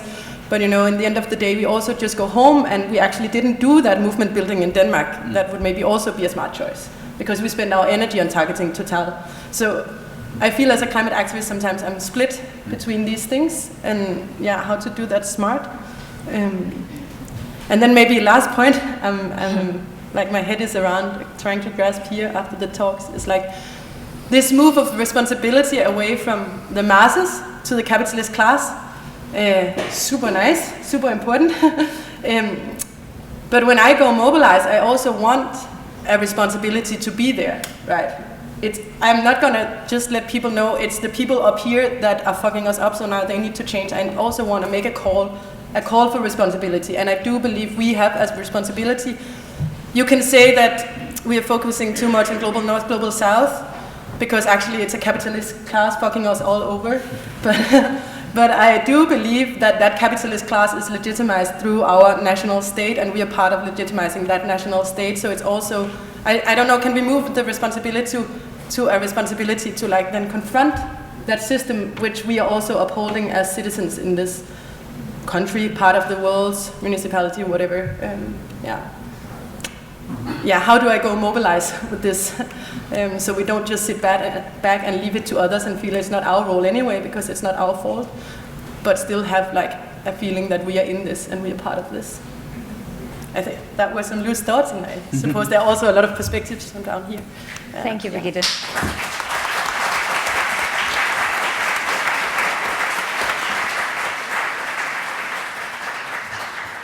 And Jan, what are some of your takeaways? This was supposed to be a female trade union leader, but you couldn't get one, so you ended up with me. I've been a revolutionary socialist and shop steward for many years. I've been a revolutionary socialist for more than 50 years. I've been a trade union leader most of my life. I've been a trade union activist and a strike organizer. And I think why you ended up with me is because the militant left in the Danish labor movement has never been weaker. And the labor movement internationally, especially in Europe, is in a dire strait. And even I've spent a lot of time in this hall with my parents and myself and the member I represent. We are at the weakest point in the Danish labor movement ever. 1.3 million Danish workers are under collective bargain, but is not member of the union who make the collective bargain. The last 10 years, we have lost more than 300,000 members, and the left in the labor movement has never been weaker. We are at a point where we are in the beginning of the labor movement for more than 150 years ago. So why I'm sitting here is because there's a few of us who will talk about anti-capitalism, anti-imperialism, and the solidarity with the global south. So here I am. Sorry. I just want to say that it's inspiring to be with all the three speakers. I agree with them all, and so but I want to sum up. One of the good things about Matthew's speak is that when I speak like this in Denmark, people say that is an old language. I always try to say, no, it's the language of the future. And that's why it's good to both read Matthew's book, but also he's pointed out the centrality of the change of the world, and it starts and ends with the working class. And it's the only globalized class that has the power to shut down production and change the direction of the world. End of story.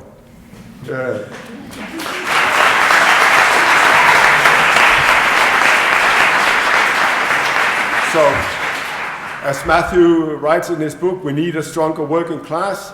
As long as we are losing the larger class struggle, we are losing the climate struggle.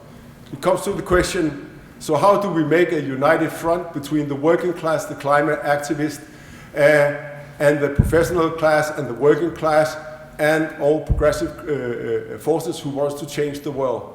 It's the Teamster and the Turtle struggle as we have in the start of the global anti-capitalist movement with the Battle of Seattle. We are far from that, and that's one of the things that are not addressed in the speeches. We are far from having climate activists and working class activists together, union and global climate organization. I'll say my union has tried to reach out to the global movement, the climate movement in Denmark, and there's been no reaction back. We are trying to be invited because we are the one who can change the power relation, or the, what do you call it, styrkeforhold?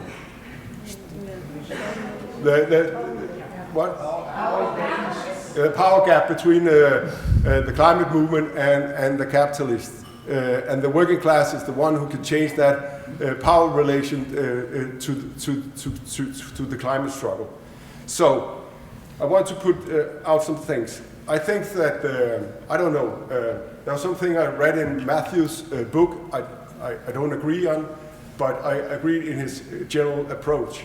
But I think that the question of degrowth, I think Timothee said it, it's a degrowth and class struggle. I think it's a false contradiction between degrowth and a class struggle. Those two things are connected, and therefore I think that degrowth is the way to show it, but the eco-socialism is the end point where we want to go. And I think for the 12,000 members I represent, degrowth is the answer for them. There's nothing to lose for the working class with degrowth. And that's the whole point of it. But how do we translate it? Because the way we translated it in France was that the working class, the lowest of the lowest in the precarious jobs, and the one with the lowest wages and the hardest work and the longest work, they couldn't see the benefit of degrowth, because the translation to it has to do that they have to suffer more than they suffer in the present time.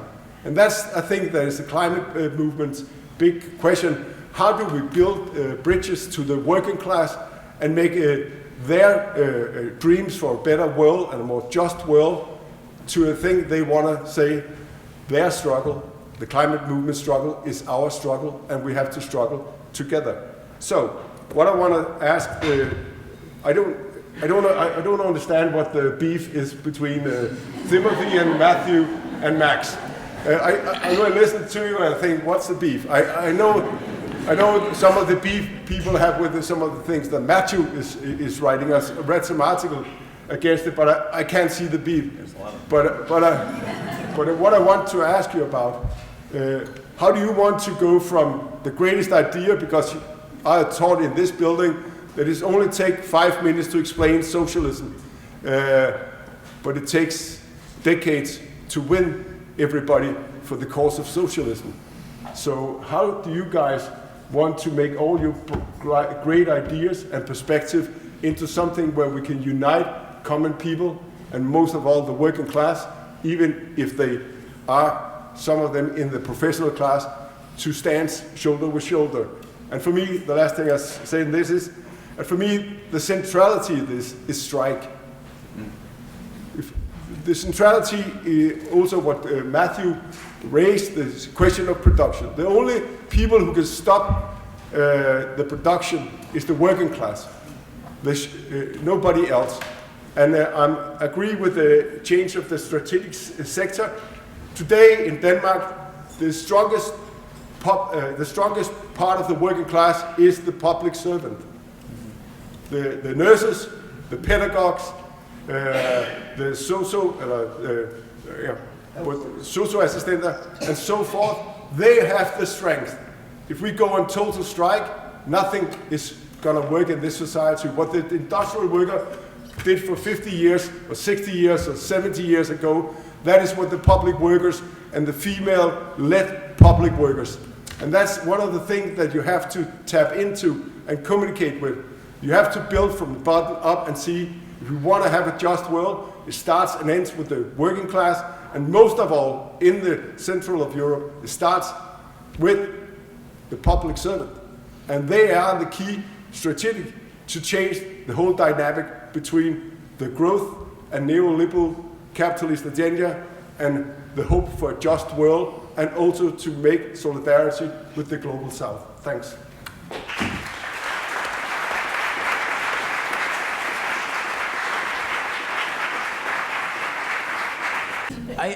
I want to start with a short example of what has been going on in France for the last month. You maybe have heard about the strikes in the refineries after a statement from Total Management that the guy said on the news, like, yeah, workers in refineries earn an average of 5,000 euros per month. That was a mistake, and so of course every people working in the refineries were like, I've been working here for 20 years and I make 2,000 euros a month, but like no one is making 5,000, and that came at the same time as a more original form of strike of the professional class of some kind, of just young graduates, engineers in business school graduating and refusing to go and work for Total, calling for a call for desertion. That was the term. And so a fossil company like Total found itself as a bit of a squeeze of just the workers in refineries just refuses to work. They cannot open new oil fields because there is no engineer. There's very few engineers that can do that refuse to go work for them. And then they have, of course, like climate activists just attacking them on their overall activity. And I think, for me, degrowth as a framework in connection to post-growth, or as we can call it, eco-socialism, link these three things together. So this kind of the struggle for when workers in refineries being like, come on, just in the time or historical super profits of Total, or it's just never has been as profitable as ever, and just, affirming these high wages which do not exist or false. So this struggle against just the precarity and the preparedness of these workers in the face of the transition. There is a way of connecting it, of being like, this is not a crisis of just, distributing the value that is being created in that sector. This is a broader crisis of access to all the things that you need to live a good life. And that is also embedded into a broader crisis of how do we maintain the habitability of these conditions of life, so the things of sustainability. So I would not want to say that degrowth is like one discourse to rule them all. I don't want to sell degrowth to the working class, and I don't think that's a good strategy. Degrowth is a very specific concept, and it does one thing very well. It demystifies economic growth as a solution to poverty, inequality, austerity, all that stuff. And it poses the important question of the level of production that can be ecologically sustained. But I think it kind of stopped there. So it might be just an easy answer, but I more see that as like an Avengers-like alliances of discourses, and I think we've been quite bad, the professional class, at doing this, at least on Twitter, and in peer-reviewed journals and books, and just trying to focus on convergence. I mean, the fact that the first piece of convergence between eco-socialism and degrowth was published in April 2022, 20 years after the respective emergence of both concepts, shows that we've been just very bad at forming these alliances. So now I'm thinking in a more of a modular term. I think what works is these discourses with pockets of modularity, or you can just enter them through different bits, and you can connect different material interest, different situation of vulnerabilities, where you can connect the privileged situation of the elite that is not just leaving a business school, but it's just I won't work for capitalism. That is a very niche, specific struggle, with the broader activist struggle, with the even broader working class struggle against like a precarity and underpayment. All right. So Matt, if we don't want to sell degrowth to the working class, well, what then do we do? Well, to me, the project of degrowth is to, take social control over our production. I mean, if the first word or phrase of the definition you gave was reduction of production and consumption, if we want to do that, we actually have to challenge the class that currently controls production and consumption, and that's capital.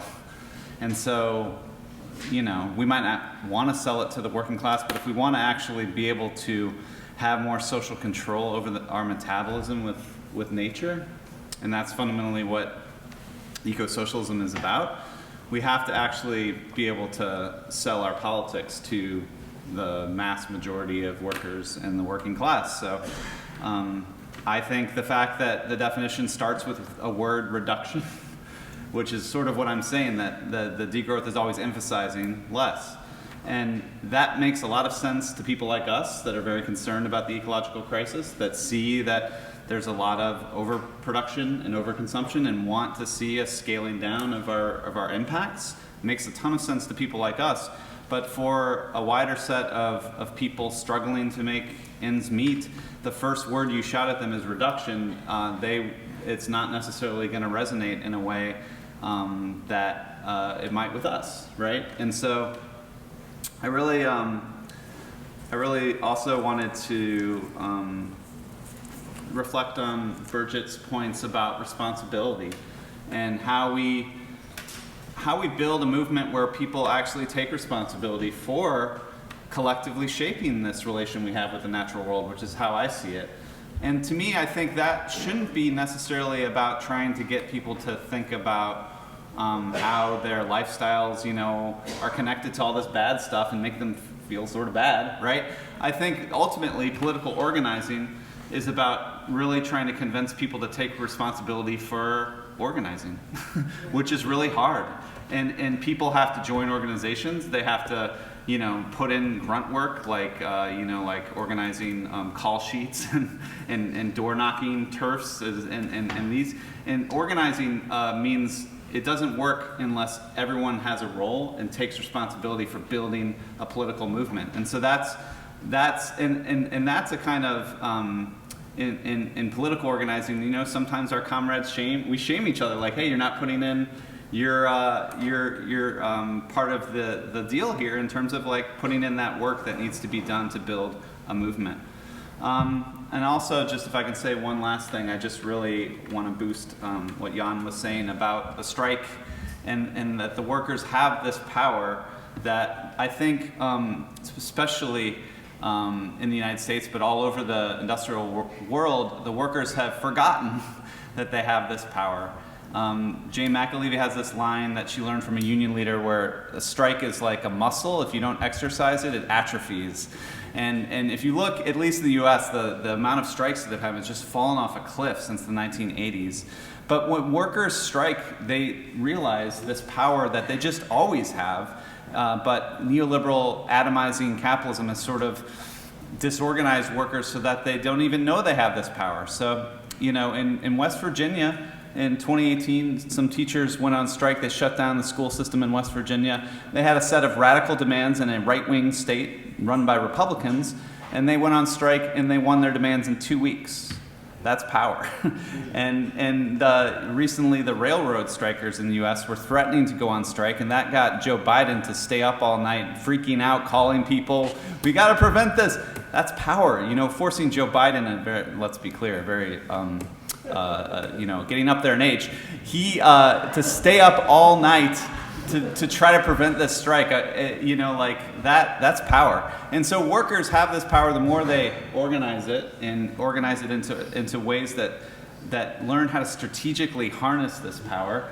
That's how you change the world, and that's and that's kind of why I make this argument in the book that if we want to look into history of what social force has been able to build the kind of power to confront capital at the scale we need to do for the climate crisis, it's the working class, and it's the trade union movement and all these labor parties and so forth, and communist parties that have actually built organized power to erode the power of capital historically. Now, that power has been systematically dismantled for decades, but as long as capitalism is capitalism, that power still exists in the workers themselves because they do the work, society depends on them, and they have the power. So.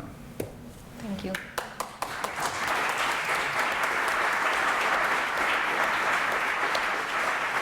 Now, Max, you make the argument that for any just transition, we need eco-modification, anti-imperialism, demilitarization, and climate debt. So how do we get these things into this mobilization of the workers? I mean, the quick answer is that we fight for them, right? The same way as we do anything. But, you know, how we fight for them is necessarily contextual. But, you know, that's too easy an answer, in fact, because we need to address the fact that it's not easy to fight for them, first of all. I mean, and second of all, we need to have a level of honesty about the history that we're confronting, that is, the historical position of many of the trade unions. Actually, I don't know the history of the trade union movement properly here and its orientation to the foreign policy. So I will neither indict nor exculpate it. I just don't know. Someone else should probably talk about it. It would be very interesting and I would love to learn. But we can't just, I think there's a mistake to be speaking in abstraction about the working class when it comes to things like anti-imperialism. I mean, if you look at the position of the French Communist Party and the French working classes, when the French was killing 500,000 people in Algeria, the French working class basically supported that. Okay. If you look right now in the United States, 52% of Americans support NATO.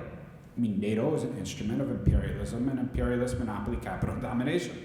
Okay, that's a lot of working class people support NATO. Actually, I happen to think anti-war sentiment is something that can be moved on in the United States, to take an example.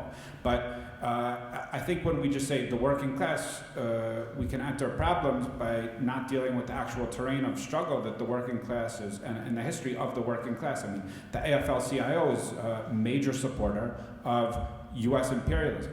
Are we also to support the Israeli working class, which is engaged in a colonial depredation against the Palestinian people? I do not support the Israeli working class, I'm sorry. I actually support the imposition of sanctions against them, right? Now, that's kind of naughty, and here I'm going to be very, very specific for a US context, but I think it actually points out some differences that are at the table. And this is like, I really don't want someone to think I'm being like a dickhead here. People in Matt's caucus in DSA, not Matt himself, to my knowledge. You're good. But people in your caucus, as well as people aggressively fighting for a Green New Deal in the Democratic Socialists of America, voted against either the censure or removal of their congressperson who broke the BDS picket line within the organization. Okay, so there's actually a fundamental, everyone agrees in the abstract. Who's going to be like, oh, I support colonialism and imperialism, socialist, happy to meet you.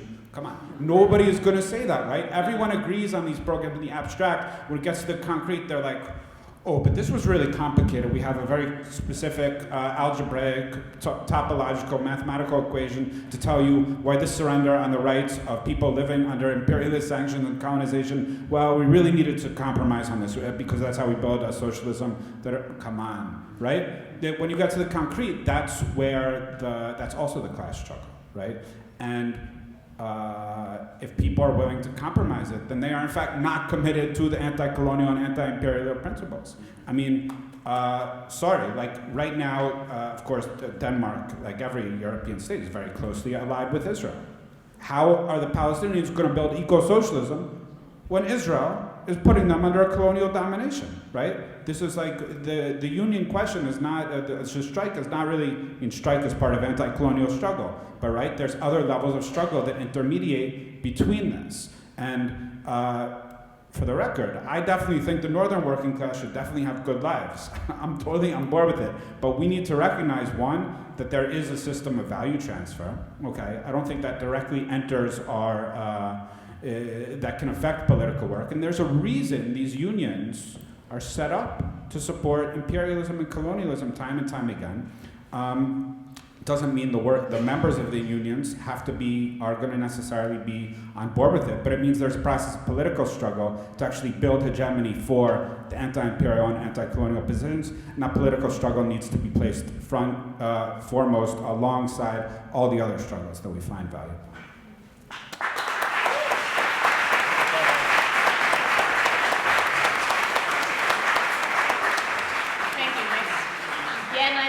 Nodding and clapping and everything, so I'm guessing that you're in agreement with some of the things that are being said, but also I want to hear some of the things that you've been writing down, but I also want to ask you now that Max says that he doesn't know as much about the Danish situation, so maybe you can connect it a bit to the Danish situation. Max was bullseye. He was right in the international labor movement is, as Max says, is chauvinistic, is supporting imperialism, is supports suppression for the global south and so forth. It's a part of the problem with the labor movement. We have been put under leadership of the social democracy. And social democracy is per definition a chauvinistic, reactionary movement that don't have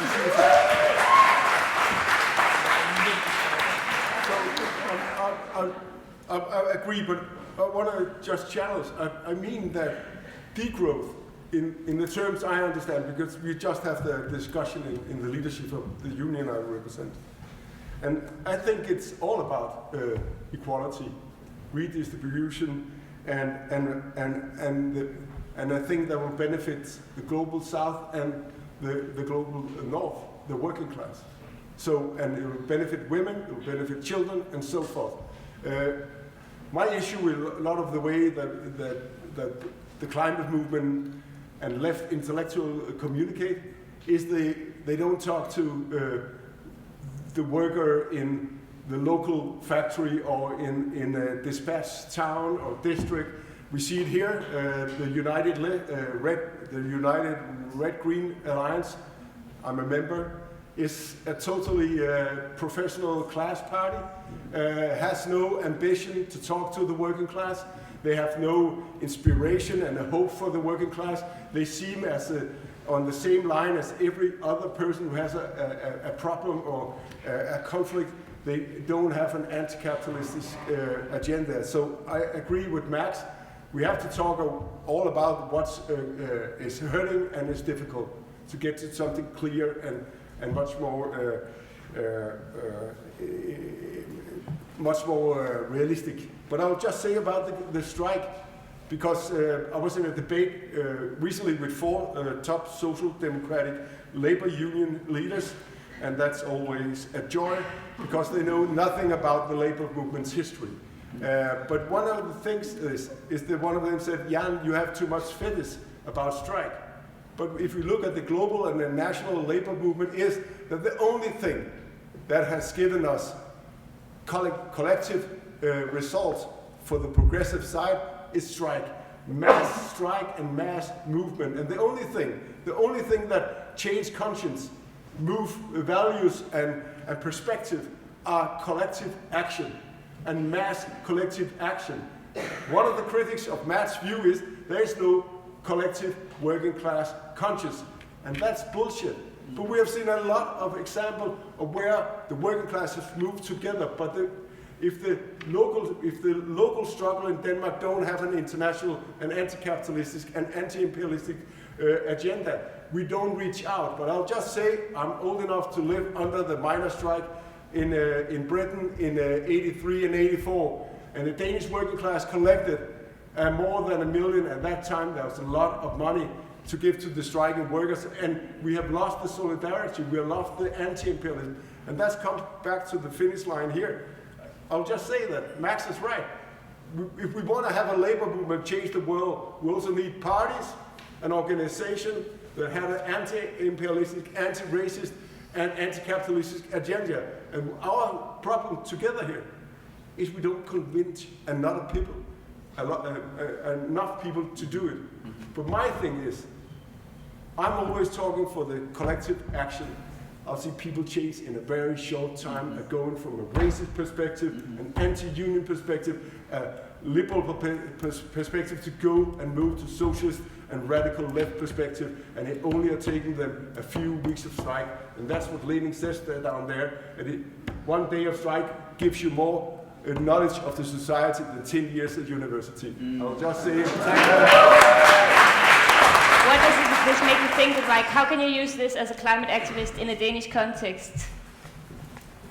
I think I sit both a bit overwhelmed of the task suddenly coming and also a bit puzzled, because I think we all agree that we want this collective action.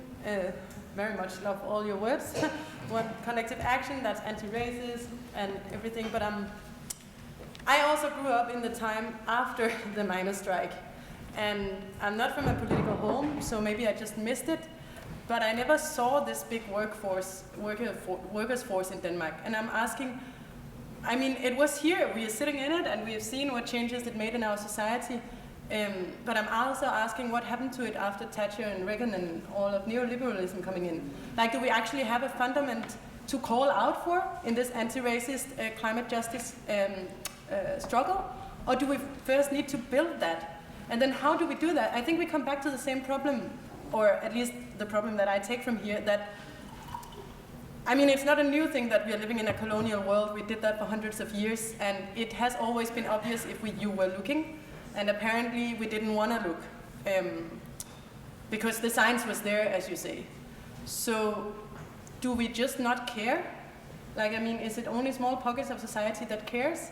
How can we take that message and make it appealing to the masses? I'm not going to say the masses are egoistic or anything, but that maybe it's just hard to care about something far away. Or, yeah, I think I'm just still puzzled of this. Yes, of course we want collective action, but if I'm going to go mobilize the masses and like anti-racism, climate justice for like a global world that, as you also said, Max, that we are, as working class in Denmark, also benefiting from, then how do I do that? Like, what is the shared story that I'm going to go tell? Yeah, bit puzzled, bit overwhelmed. Really happy about all the input. Trying to find my way on how to use it. Yeah. I couldn't help thinking about the irony in you mentioning the miners' strike in England. What did they strike for? They struck not to close the coal mines. Yeah. What do we want now? To close all coal mines. And what I'm looking for in terms of solidarity is a little bit more solidarity with people from here with other countries in Europe that are marginalized about what a coal miner is going to do, those that are being laid off now. What I would like to sort of have a little bit of a point of view on from you is the dilemma between corporate-driven green transition with corporate profits, etc., and the and the perpetuation of capitalism, in fact, and not having a real socially just transition. There is a dilemma there, because do you want to say no to this type of thing, windmills driven by Vestas, Siemens, etc., or in which way do you want to tackle that?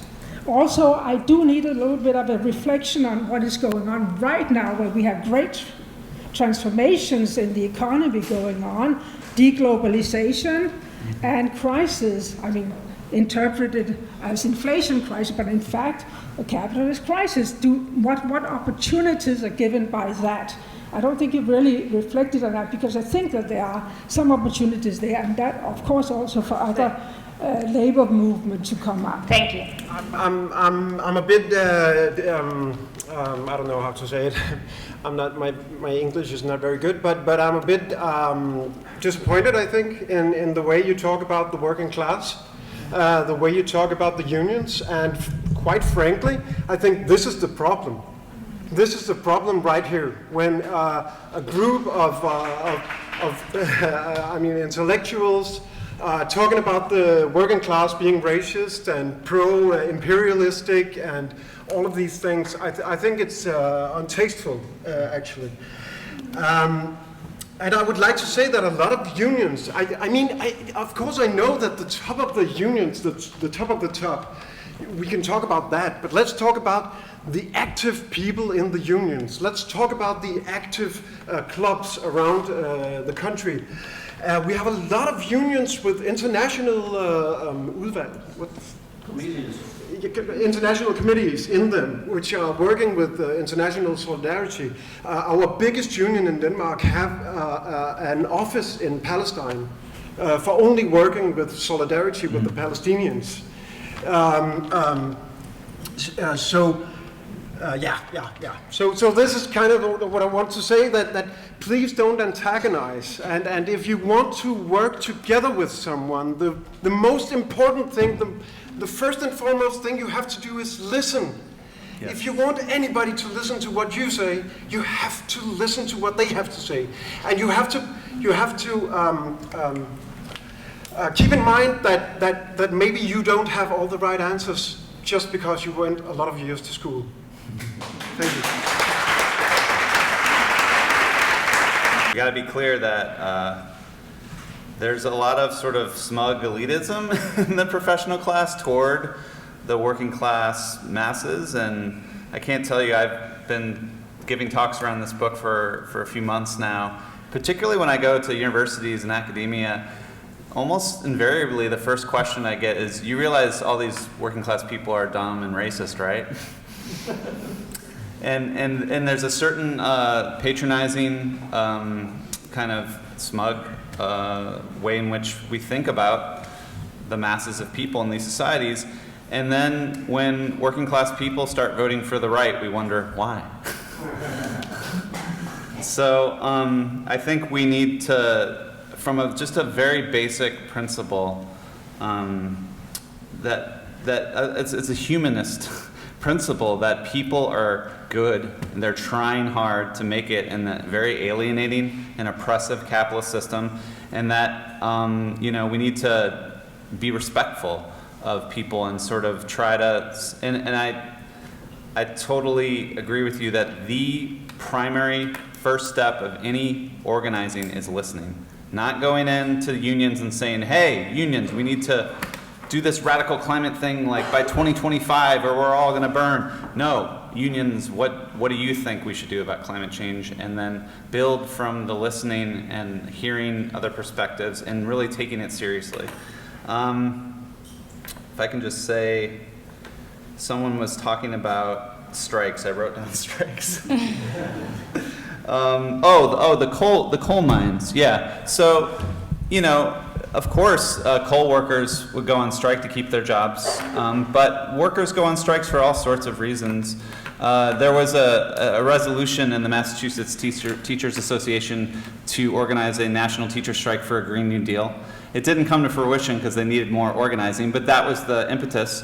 The West Virginia teacher strike I mentioned before, one of their core demands was taxing the fossil fuel companies in West Virginia at higher rates to fund education.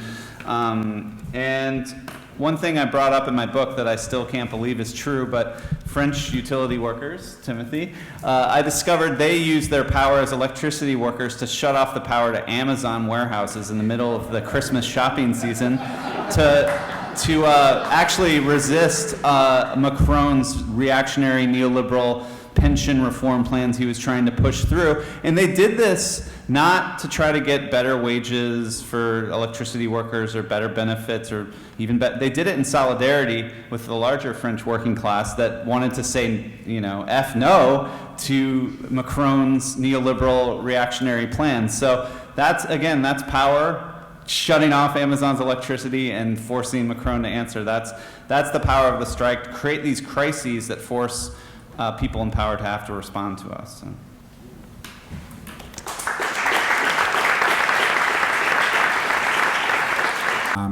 I'm going to respond to 2 points. One is the defensiveness when I was discussing actual historical instances of working class union organizational racism, like the French union support for murdering 500,000 people in Algeria. And the question is that it was posed, this was then alchemized by Matthew, into people are being academics, are being smug.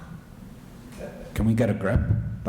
We're talking about murdering hundreds of thousands of people. We're talking not about the working class. We're talking as an abstract object, but we're talking about history as it happened. We're talking about specific instances in history that we need to reckon with in order to understand how history happened.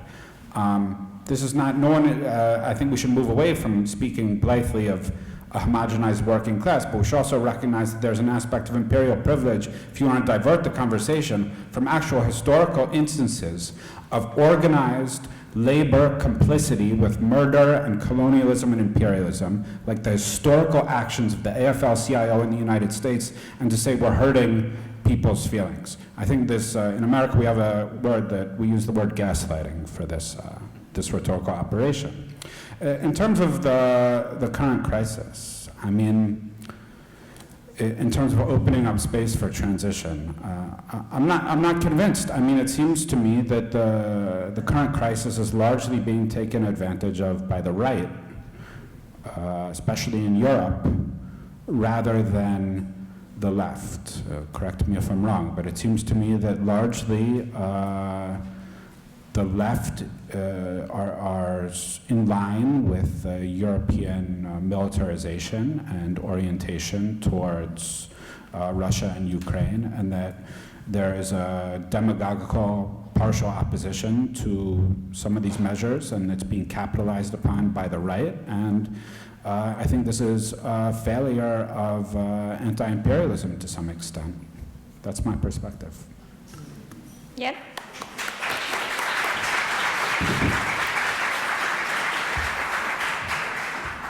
Well, Anders, don't fairy tale the working class. Racism is a divide and rule aspect. And the fact that we in Denmark have a Danish People's Party as an openly racist party is the only, when they were big, was the only party that has primary working class people in the parliamentarian group in the Folketing, in the parliament. And I'll just say, it's not just a question of the top that is rotten, because the ruling ideas are the rulers' ideas.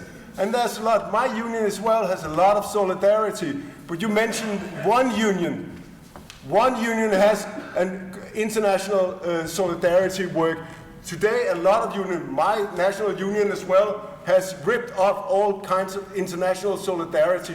And when have you laid a seed that Danish labor movement make international campaign for striking workers in India, United States, and in the global south? You have not seen, no, not big scale. Come on, Anders. Whatever. We take it later, but I'll say it. Whatever. Well, that's okay. I agree with the question is that the miners' strike is always, what is in it for the workers? The workers, that's the big problem. The workers had a lot of question. This is not to patronize the workers and to talk about a degrowth. It's a question of what is in it for the working class. They want to have a prosperity for the kids. They want to have a affordable home. They want to have affordable healthcare or free healthcare and so on. But where have the labor movement in Denmark and the left raised the sign and says, listen, we want luxury life for everybody and special the working class paid for by the rich. Where have you seen the demand in this election for free transportation, for free healthcare, for free school, for free daycare? Where have you seen the demand for 30-hour week with full pay and personnel compensation? Where have you seen the question for giving women higher wages in the public sector? Where have you seen a collective labor movement and a left rise the agenda for the working class? And it's not to pity that I say it's a problem. I was one of the people. Just don't get me started. I was on the rebus conflict in Esbjerg, and I was on the first day of the strike making solidarity, and 99% of the workers there were bourgeois. They were reactionary workers. And under the strike, we transformed them. We did and talked to them on their condition and supported their strike, even though they were racist I'm gonna and need so you on. to wrap up. I'll wrap it up. The question is, Marx is not talking down to working class people or workers. He's just telling the truth, and we should say, yes, we have a common obligation to change the mindset of the workers, to give them confidence in that racism is a divide and rule, and we have to stand shoulder to shoulder with everybody in the same condition everywhere in the world, also the ones in the Palestine.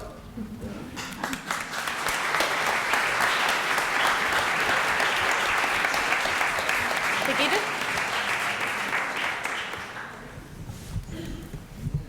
I think this hits a nerve of what I sometimes meet also as a conflict in climate activism, like locally, like the practical thing, right?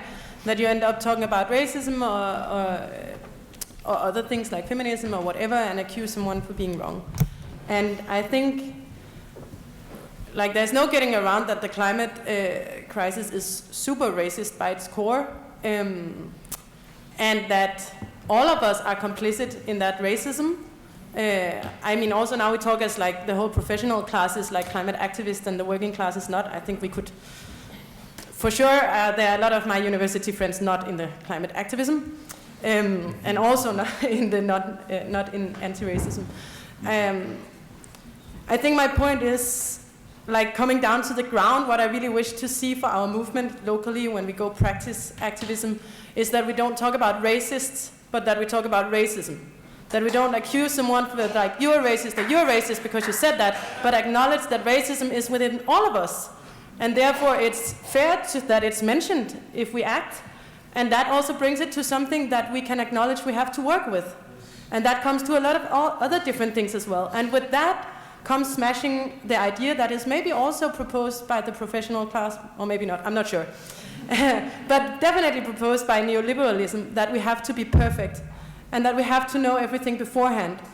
And I think, coming from a privileged place for me, but also a very apolitical background, like coming into an activist movement was super scary, because suddenly you had to know about Marx and had to be feminist and anti-racist and this and that, and I didn't even know what all those words meant. And it felt scary because you could be picked upon. What if I did something wrong, or what if this or that? But instead I felt like I was happy to get in a pocket where people took me by the hand, and like we learned together. And accepted that we were not perfect from the beginning, and we did not know this and that from the beginning. And that does not mean we should sit up with like racist shit, or like accept the occupation of the Palestinians or whatever. But I think there's a balance in between there that, for me, it's a super activist move to fight for a non-perfect like community, but a learning community. Yeah.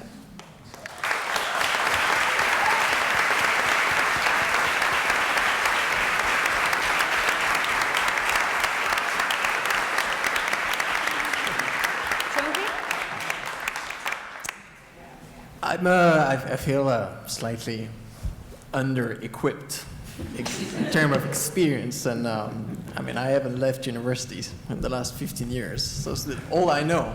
But I can offer three theoretical contributions to these questions. You know, I recognize my limits, so I'm not going to get out of my ground of comfort. Concerning the COP, the discussion here is going to be about like the loss and damage discussion around climate debt. And I wanted to bounce back on a few things that have been said. And this idea that has kept with me, maybe some of you have heard it. It was an initiative from Ecuador in 2007 about the Yasuni National Park. Back then, was it Rafael Correa, I think, the president, discovered huge quantity of oil under the park. And they're like, okay, guys, I mean, it's Ecuador, so we need to export that for the revenues, but we're going to create a little online crowdfunding, and if you give us 3.6 billion, which is the value of that oil, then we guarantee you that we'll turn it into a national park. Little campaigns, we received 200 million, nothing, so 2016, exploit the oil and export it. But I mean, that failed experiment, and I know it's how to make this happen, but I think if we were to be able in the first place to get that discussion at the COP to be, look, all that part of resources we're not going to be able to extract should be paid as if they were imported by core countries. This is a bit like you know, we talk about grandfathering when we give quotas based on previous consumption. This is like cost grandfathering. So based on historical responsibility, these countries, that will be a way of paying their climate debt. So that my theoretical contribution to what I would like to see at the COP. And if we don't talk about these, I'm afraid it will be just another greenwashing festival where people exchange fairy tales of economic growth around the campfire sponsored by Coca-Cola. Second question, now I'm going to share a bit of practical experience, but I'm invited by a lot of evil corporations that are suddenly interested about degrowth. I find myself in all these weird rooms after having signed non-disclosure agreements with these CEOs and having like really fun, like Black Mirror kind of conversations. That one day I really wish I could tell you more about. But the one thing I always tell them, and that's again a theoretical contribution, like the profit motive must go. Like that's bottom line. This story of like triple bottom line, of like corporate driven transition, of just transition where you somehow can reconcile the profits and the profit motive in general and the ownership structure that maintains it in companies is just untenable. So right now there are some companies transitioning from a for-profit legal structures to a not-for-profit legal structure. So I think one of the struggles is to make sure that somehow this happens to all companies. How to do it? I pass the question to my right, to this wonderful panel of very experienced people. I think I'll shout about it. No, I'm kidding. I enjoy it too. Third little point very quickly on working class antagonism. Same thing, I was very surprised to follow the Citizen Convention for Climate in France. Maybe you followed that. It was the government answer to the Yellow Vest protest. Randomly select 150 people, give them 6 months of paid activity to just discuss and come up with 149 policies for the government to be implemented without filters. It wasn't. But the policy that came out of that was extremely sophisticated. It was like, I know because at the time I was writing a program for degrowth, part of my PhD thesis. And when I saw what these 150 random people produced, I was like, wow, there is something infinitely better than any scholars has done in the last 20 years. And I feel like this random selection, where the focus is on them and treating scientists as their pets, which is also a nice role of putting us back where we should be, as kind of knowledge jukebox, where people are having discussion, and if one day you need to know something about decoupling, you can ask the nerd over there. But that's just, we're not framing the discussion. I feel like the role of these conventions, and maybe there's something to be done here, because now since that one in France, there's been another one organized by companies and other like more local ones and other sectoral citizen conventions. So maybe there's just a new hype that could be used, bringing people together and not calling it the working class or the professional class, just calling them a random selection of 150 citizens. All right, thank you, Timothee. I'm looking.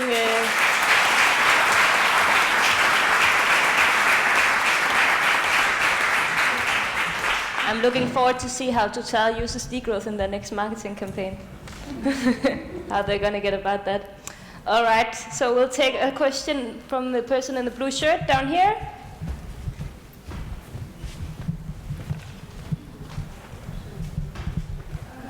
Hi, thank you very much for your intervention. Very depressing, but very interesting. I have a question, because a few days ago, the vice governor of the Bank of France, so the French central bank, said something like, we need to make sure that the remaining growth potential is fairly distributed between rich and poor countries. Now, this may not seem like super strong word, but actually in central bankers' parlance, this is incredibly hippie radicalism, remaining growth potential. This is implicitly accepting the idea that growth is finite, and normally central bankers, they are serious people, they don't say these kind of things.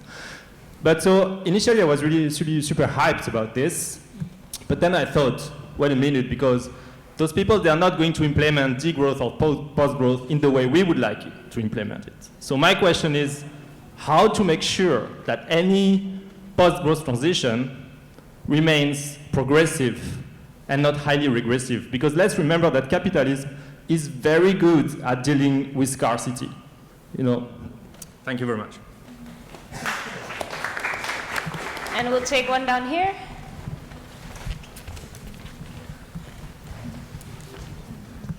Thank you very much. And I really hope to watch the video, maybe with subtitles, so that I'm sure that I get everything, because I deeply appreciate your brilliance, your knowledge, etc., but it was a little hard if you are not having English as first language. So, and I'm good at English. And so I think I'm not the only one. One point. Another point, I would like us to redefine what we mean by growth, because growth sort of seems to be synonym within capitalism, material growth, productive growth, etc. But when I talk about growth, I say, but what did you lose in order to have that kind of growth?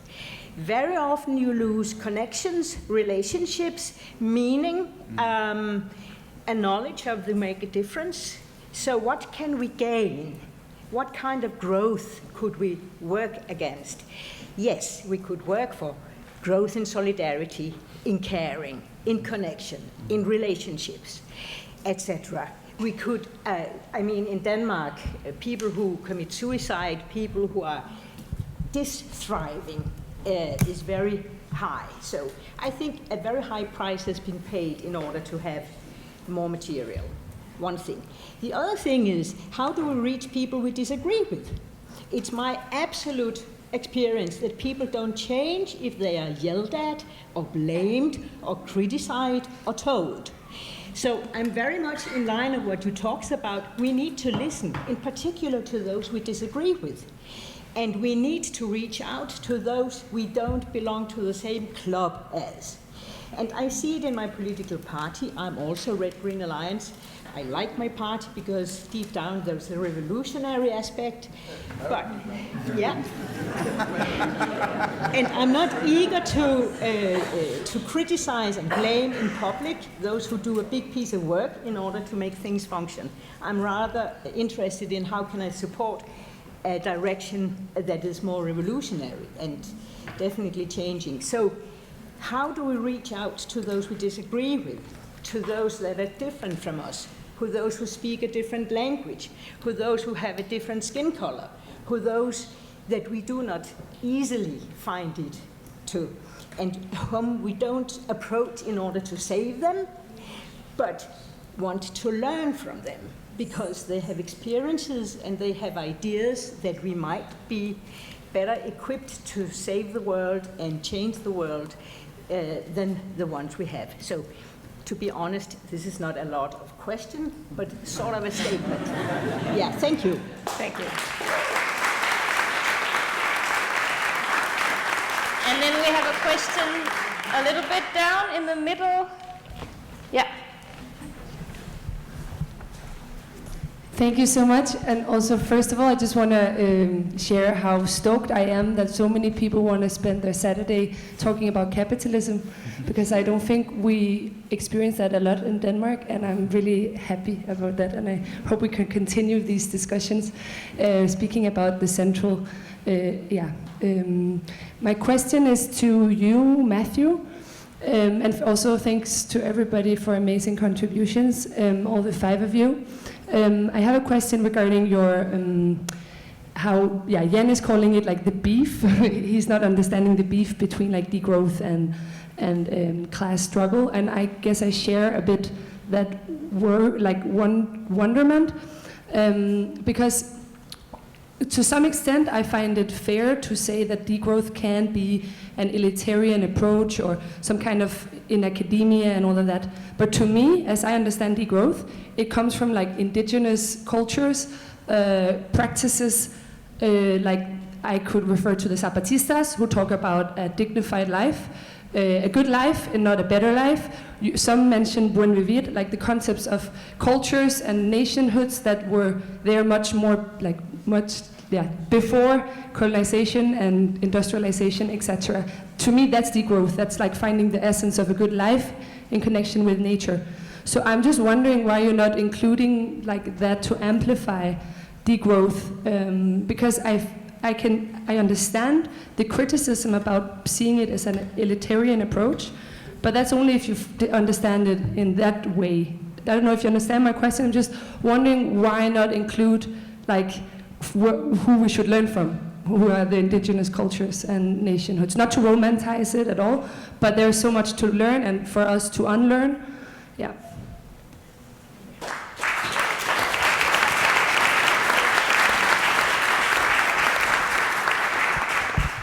I'm not completely sure if this was mostly a question for, if it was for anyone specific more than others.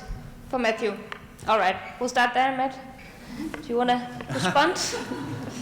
If I could lead up to answering your question by talking about what you set up here in front, which I think gets at what Max said in his comments, which is that our politics, I think, really has to be more dynamic and flexible. That to say that we need to grow a lot of things and we need to degrow a lot of things, and be, and what socialism to me is about democratizing our economic system so that we can actually collectively decide what do we need to grow, what do we need to degrow. And I think what your comments bring out is that, unfortunately, I think growth is often a positive term. You talk about growth of relationships, growth of meaning, growth of caring, personal growth, spiritual growth.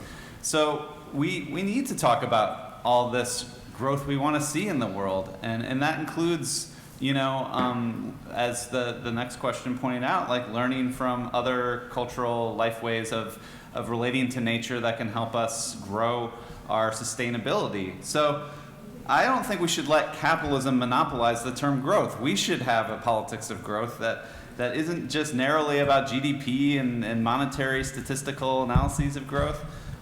We should appropriate the concept of growth to really, again, to me, building a mass movement has to be just painfully clear about what people have to gain from this movement. And if you're not talking about growth, it's not always clear.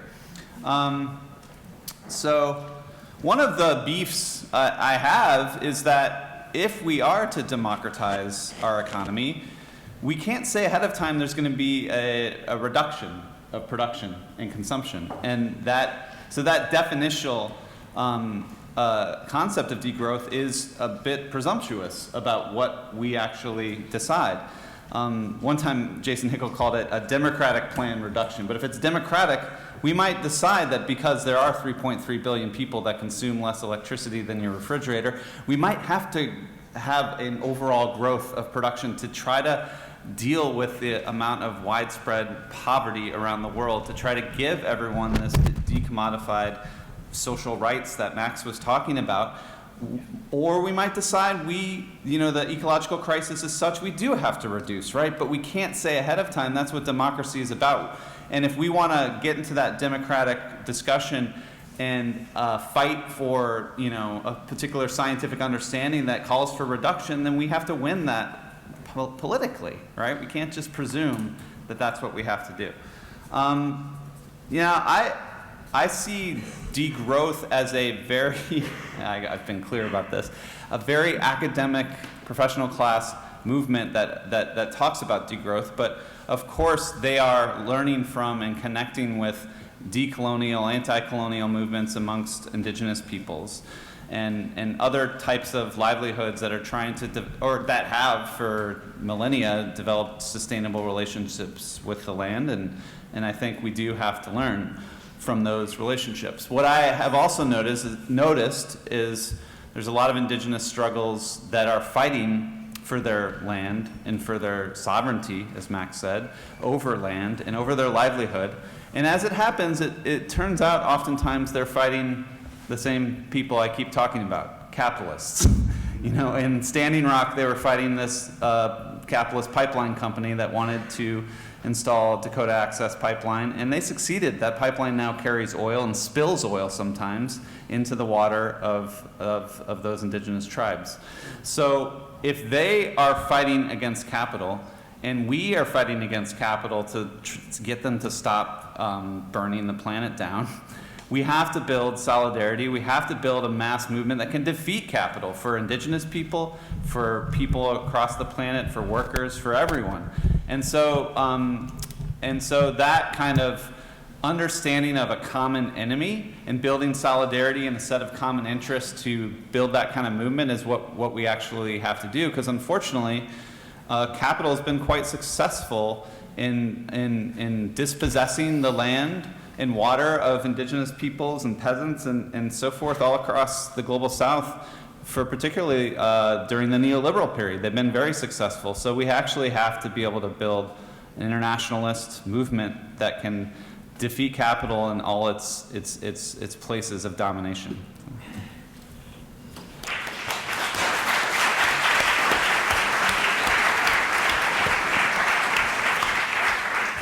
I think we'll take Max and then we'll take Timothee. Yeah, thank you for these productive questions, because I think it's actually useful to end on trying to hammer out where are the actual points of division. So I'm going to end by super politely disagreeing with both Tim and Matt about a few things. But I'm going to be super nice about it.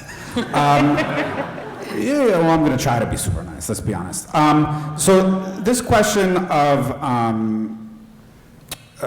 what the goal is. I mean, I think the goal is not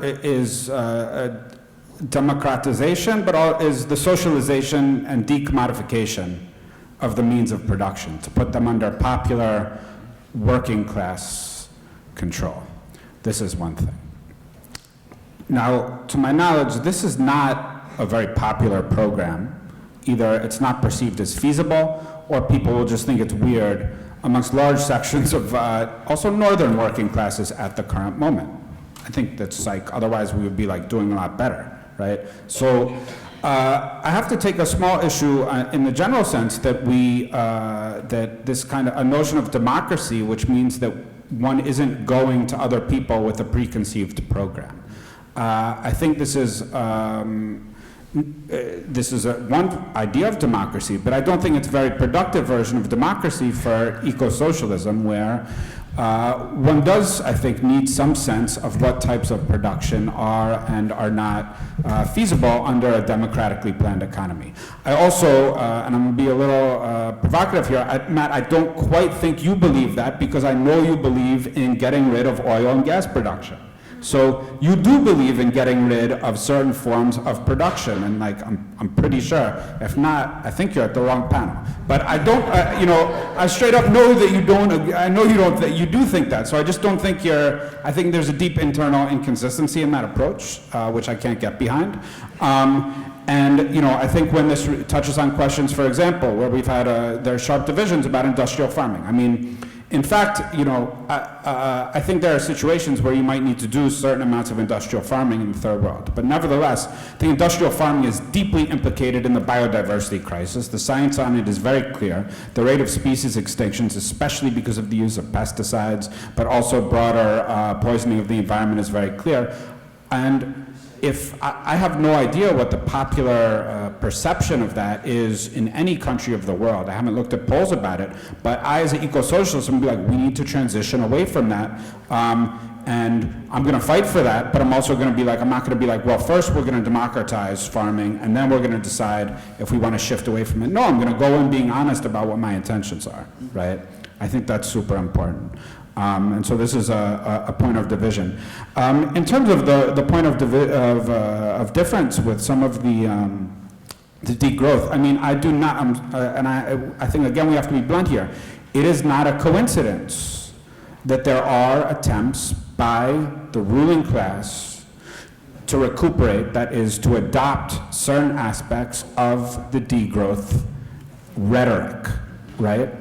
I don't think this is a coincidence, right? I think we have to understand why it's the case, especially if we want to resist it. I think there's two reasons for that. I think one of them is that there is often an ambiguity, often deliberate, amongst people who are speaking about degrowth when it comes to capitalism.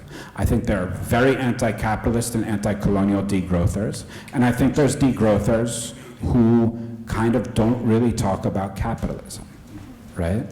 And if you don't really talk about capitalism, the ruling class is going to be like, cool, no problem. Why don't we degrow the bike industry, and then we can have city bikes and rent them out. You've actually reduced the material load on the environment, but you've opened up a new environment for neo-feudal exploitation, right?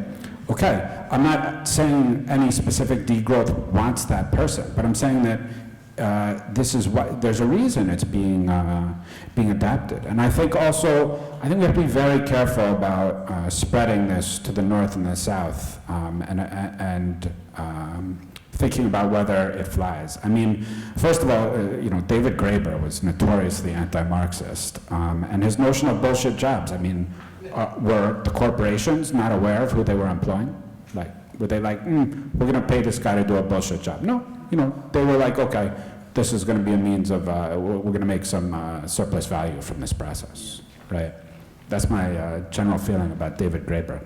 And this notion of bullshit jobs, right? I think it's actually not been helpful. I think it's a populism that isn't helpful to understanding it. I mean, and I also think unfortunately, too much of, in fact, I think the question of whether we use a degrowth discourse is actually a political question about how to engage large masses of people. I don't have an answer to that, and I'm kind of agnostic about it, although I don't identify as a degrowth. I also don't identify as anti-degrowth. I mean, if I can reach a lot of people, cool. Like, I support it. But that's neither here nor there. I have to ask you to wrap it up. I'm sorry. Yeah, I took up too much space with this. Sorry for that. So I think that then there's people working 16-hour days in the global south to reproduce their family. What does degrowth mean, right? I mean, they need to grow their productive forces in many ways.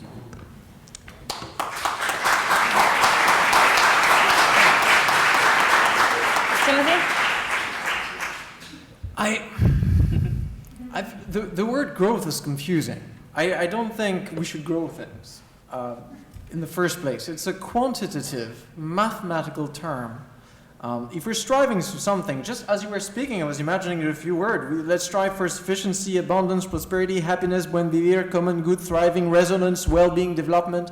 Anything that indicates a bit more of a multifaceted, qualitative process of achieving something we want based on concrete needs. Growth, it's so deeply ingrained in economic imaginary that I think, and it's also like, I mean, in philosophy, when in own experience in every day, like growth things are very often just either temporary situations or something negative.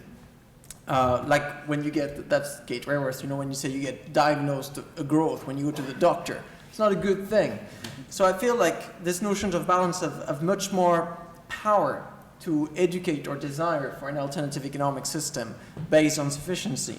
The democracy thing, as you said, the definition from Jason Hickel, it's democratically planned reduction of production. The thing that is democratically planned is the reduction. If you plan democratically something that is not a reduction, it's something else, maybe eco-socialism, it's not degrowth. What really makes degrowth specific is that thing you plan is specifically to reduce production and consumption. So that makes it a bit more of a niche concept. In my definition, that's also why I just indicate, reduction of production and consumption, to lighten ecological footprint, planned democratically. So it refers really to that process where you're like, ecological ceilings, we're above, we want to get under, we have to make that selection of what do we decide to reduce in order to compensate for what we want to increase and develop, and so we together make that process of selection. Something on the capitalist ambiguity that Max was talking about. In experience that people invite me, corporations have never invited degrowthers, nor the government, and I'm teaching high functionaries, like 300 of them, of the French government, just me, little me. Why do they invite me and they did not invite people before? Because I've got this Trojan horse strategy that works very well. Like from the outside, I look like a very just neat ecological economist. I can just explain to you an IPCC report and decoupling studies and stuff like this. So, I lure them in with some Kate Raworth donut kind of sweet stuff. And then when we're inside, I just like David Harvey them really hard, until they cry. And so far it's working, and I think we can use this kind of strategy and use actually this ambiguity to create a discussion. And funny stories of finding myself, in just marketing conferences and just like all kind of weird places where you can do mass act of conceptual sabotage, or going into these high places where these people are creating their they're perpetuating their economic imaginary. Growth is good, profit is good, blah, blah, blah, blah, blah, blah. And you come there and you just pee in their soup. And I think that has an impact. At least some of the people just, they get shocked and get confronted with some contradiction. So, and Ernest's question, hi Ernest, was just about this remaining growth potential. I was also like, that's a very interesting thing. And now France is planning for potential rationing of electricity this winter, and they have a whole scheme of how to plan for that. So basically, they pay companies that are willing to shut down their factory first. And they're organized like this. It's completely technocratic, it's just top-down, it's untransparent, it's not discussed at all. And I think that's what we're going to be heading. The day, there's a scarcity of something and we hit an ecological ceiling, it can be just a heat wave, it can be a water scarcity like last summer, then we go into this like very badly planned carbon tax-like yellow vest kind of rationing things that just are not going to work. So I think the way to make it progressive somehow, and then I'm coming back on the citizen convention and cooperatives and this logic of like neighborhood discussions, of participatory planning at the city level. So these kind of stuff where we can just agree and take the time to discuss before about, well, the day we'll have to make a reduction, the day we don't have enough electricity to produce everything we used to produce, the day we don't have enough water to do everything we used to do, what do we cut first? And if we agree on protocols in advance on how to do this, if we take the time to create the kind of democratic reflexes, to create the agility, then I think we create the best shot of having that reduction planned in a democratic manner when it happens. In any case, I feel we are heading there. We are already there in many instances. And what we see when it's unplanned, it gets very regressive and hit the most vulnerable first. So I think we need to do the opposite and prepare for that. Thank you, Timothee. We're very behind schedule, so I'm going to have to ask you to be short, Birgitte. Okay, then I just wanted to say that I'm still grappling with how we are taking over Aalborg Portland and what we are doing then, the big concrete factory in Denmark. And it probably situates me in between some of these arguments, because I am going to take over Aalborg Portland to reduce emissions. I mean, I would love to take over Aalborg Portland also because I believe it should be anyway, because I'm left-wing. But I'm also a climate activist, and I'm not going to hide that. And also because I think the whole question, if we democratize it and then we decide together, is like, as was mentioned down here, the struggle is all the time kept, like, people are trying to derail it all the time. And I'm just afraid that if we take our eyes away from the ball, the huge injustices going on with climate change, then we're going to lose it also. So we need to be clear about what we want. And secondly, I think it's also dishonest to not be clear about it, because at least as a climate activist, because if I come to a union and say, hey, should we just take over Aalborg Portland, but not say what is my idea of doing it, I just feel dishonest. And then there's the question of who is we deciding it? Like, when is it democratically? Like, how can we make the whole world decide in this moment? I don't think that will happen. And I think it will end up, if we just leave it like that, we very easily come with this democratic idea of Denmark making decisions that will actually hit other people around the world.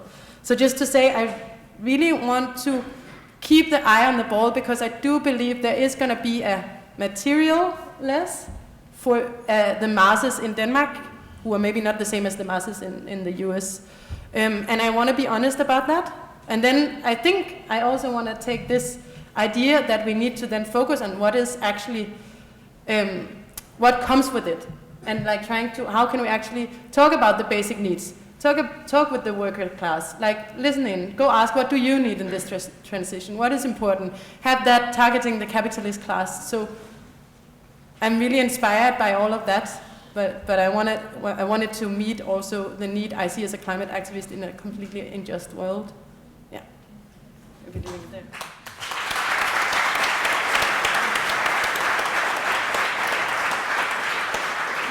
All right, we're very much behind schedule. Excuse me, everyone. So I want to wrap up the debate now, and I would really like to ask each one of the panelists if there's one main takeaway that you would like the audience to take with them from here and reflect further about what it would be.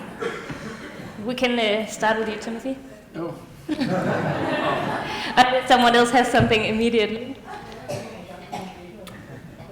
Well, I don't want to, Birgitte, I don't want to, but it's a very professional class activist thing to want to be honest and to want to be truthful. But what we have to do is, if you want to take away, we need power.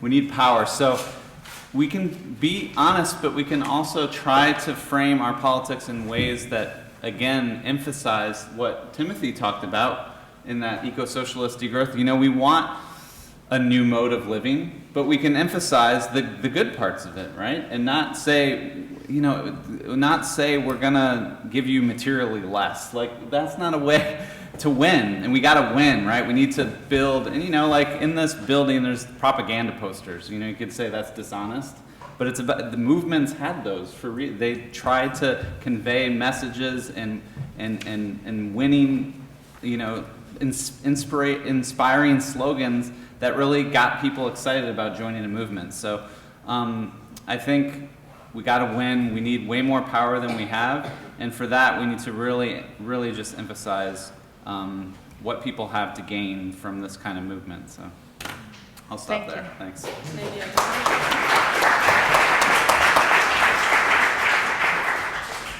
Yeah, completely agree. And I both think we need to combine that to win because we need the power, and I also think we need to keep the eye on the ball. Mm-hmm. But I think we can also do that. I mean, it needs some practice, but I think we can do that.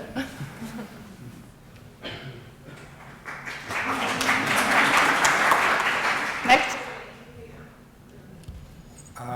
Amilcar Cabral, who actually, unlike any of us, actually led a successful national liberation struggle and revolution, had a saying, tell no lies, claim no easy victories. So I think we should definitely not be telling lies when we're trying to organize people.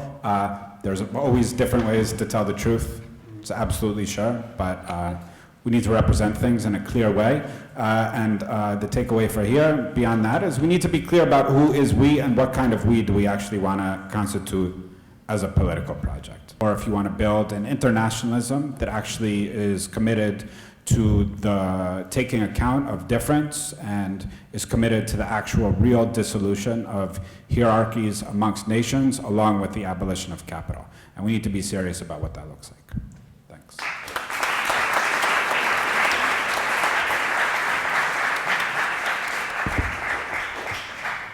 I mean, I find myself in two sets of discussions, like this kind of discussions where we start from theory and be like, well, how do we make this happen, get to the real world? So we have all these nice theories, but then we need to make it happen. And then from exactly the other point, where basically we're like, oh, look, there's a cooperative movement that is striving in not-for-profit, you know, workers own the cooperative in France. And people are then like, yeah, but what's the theory behind? How do you turn that into an alternative economic system? So for me, I always feel like I'm bouncing back in between these two.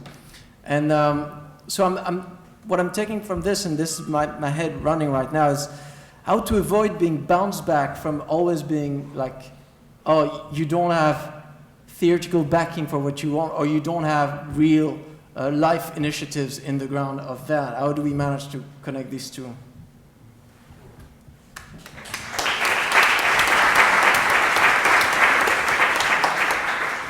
Jan, last point.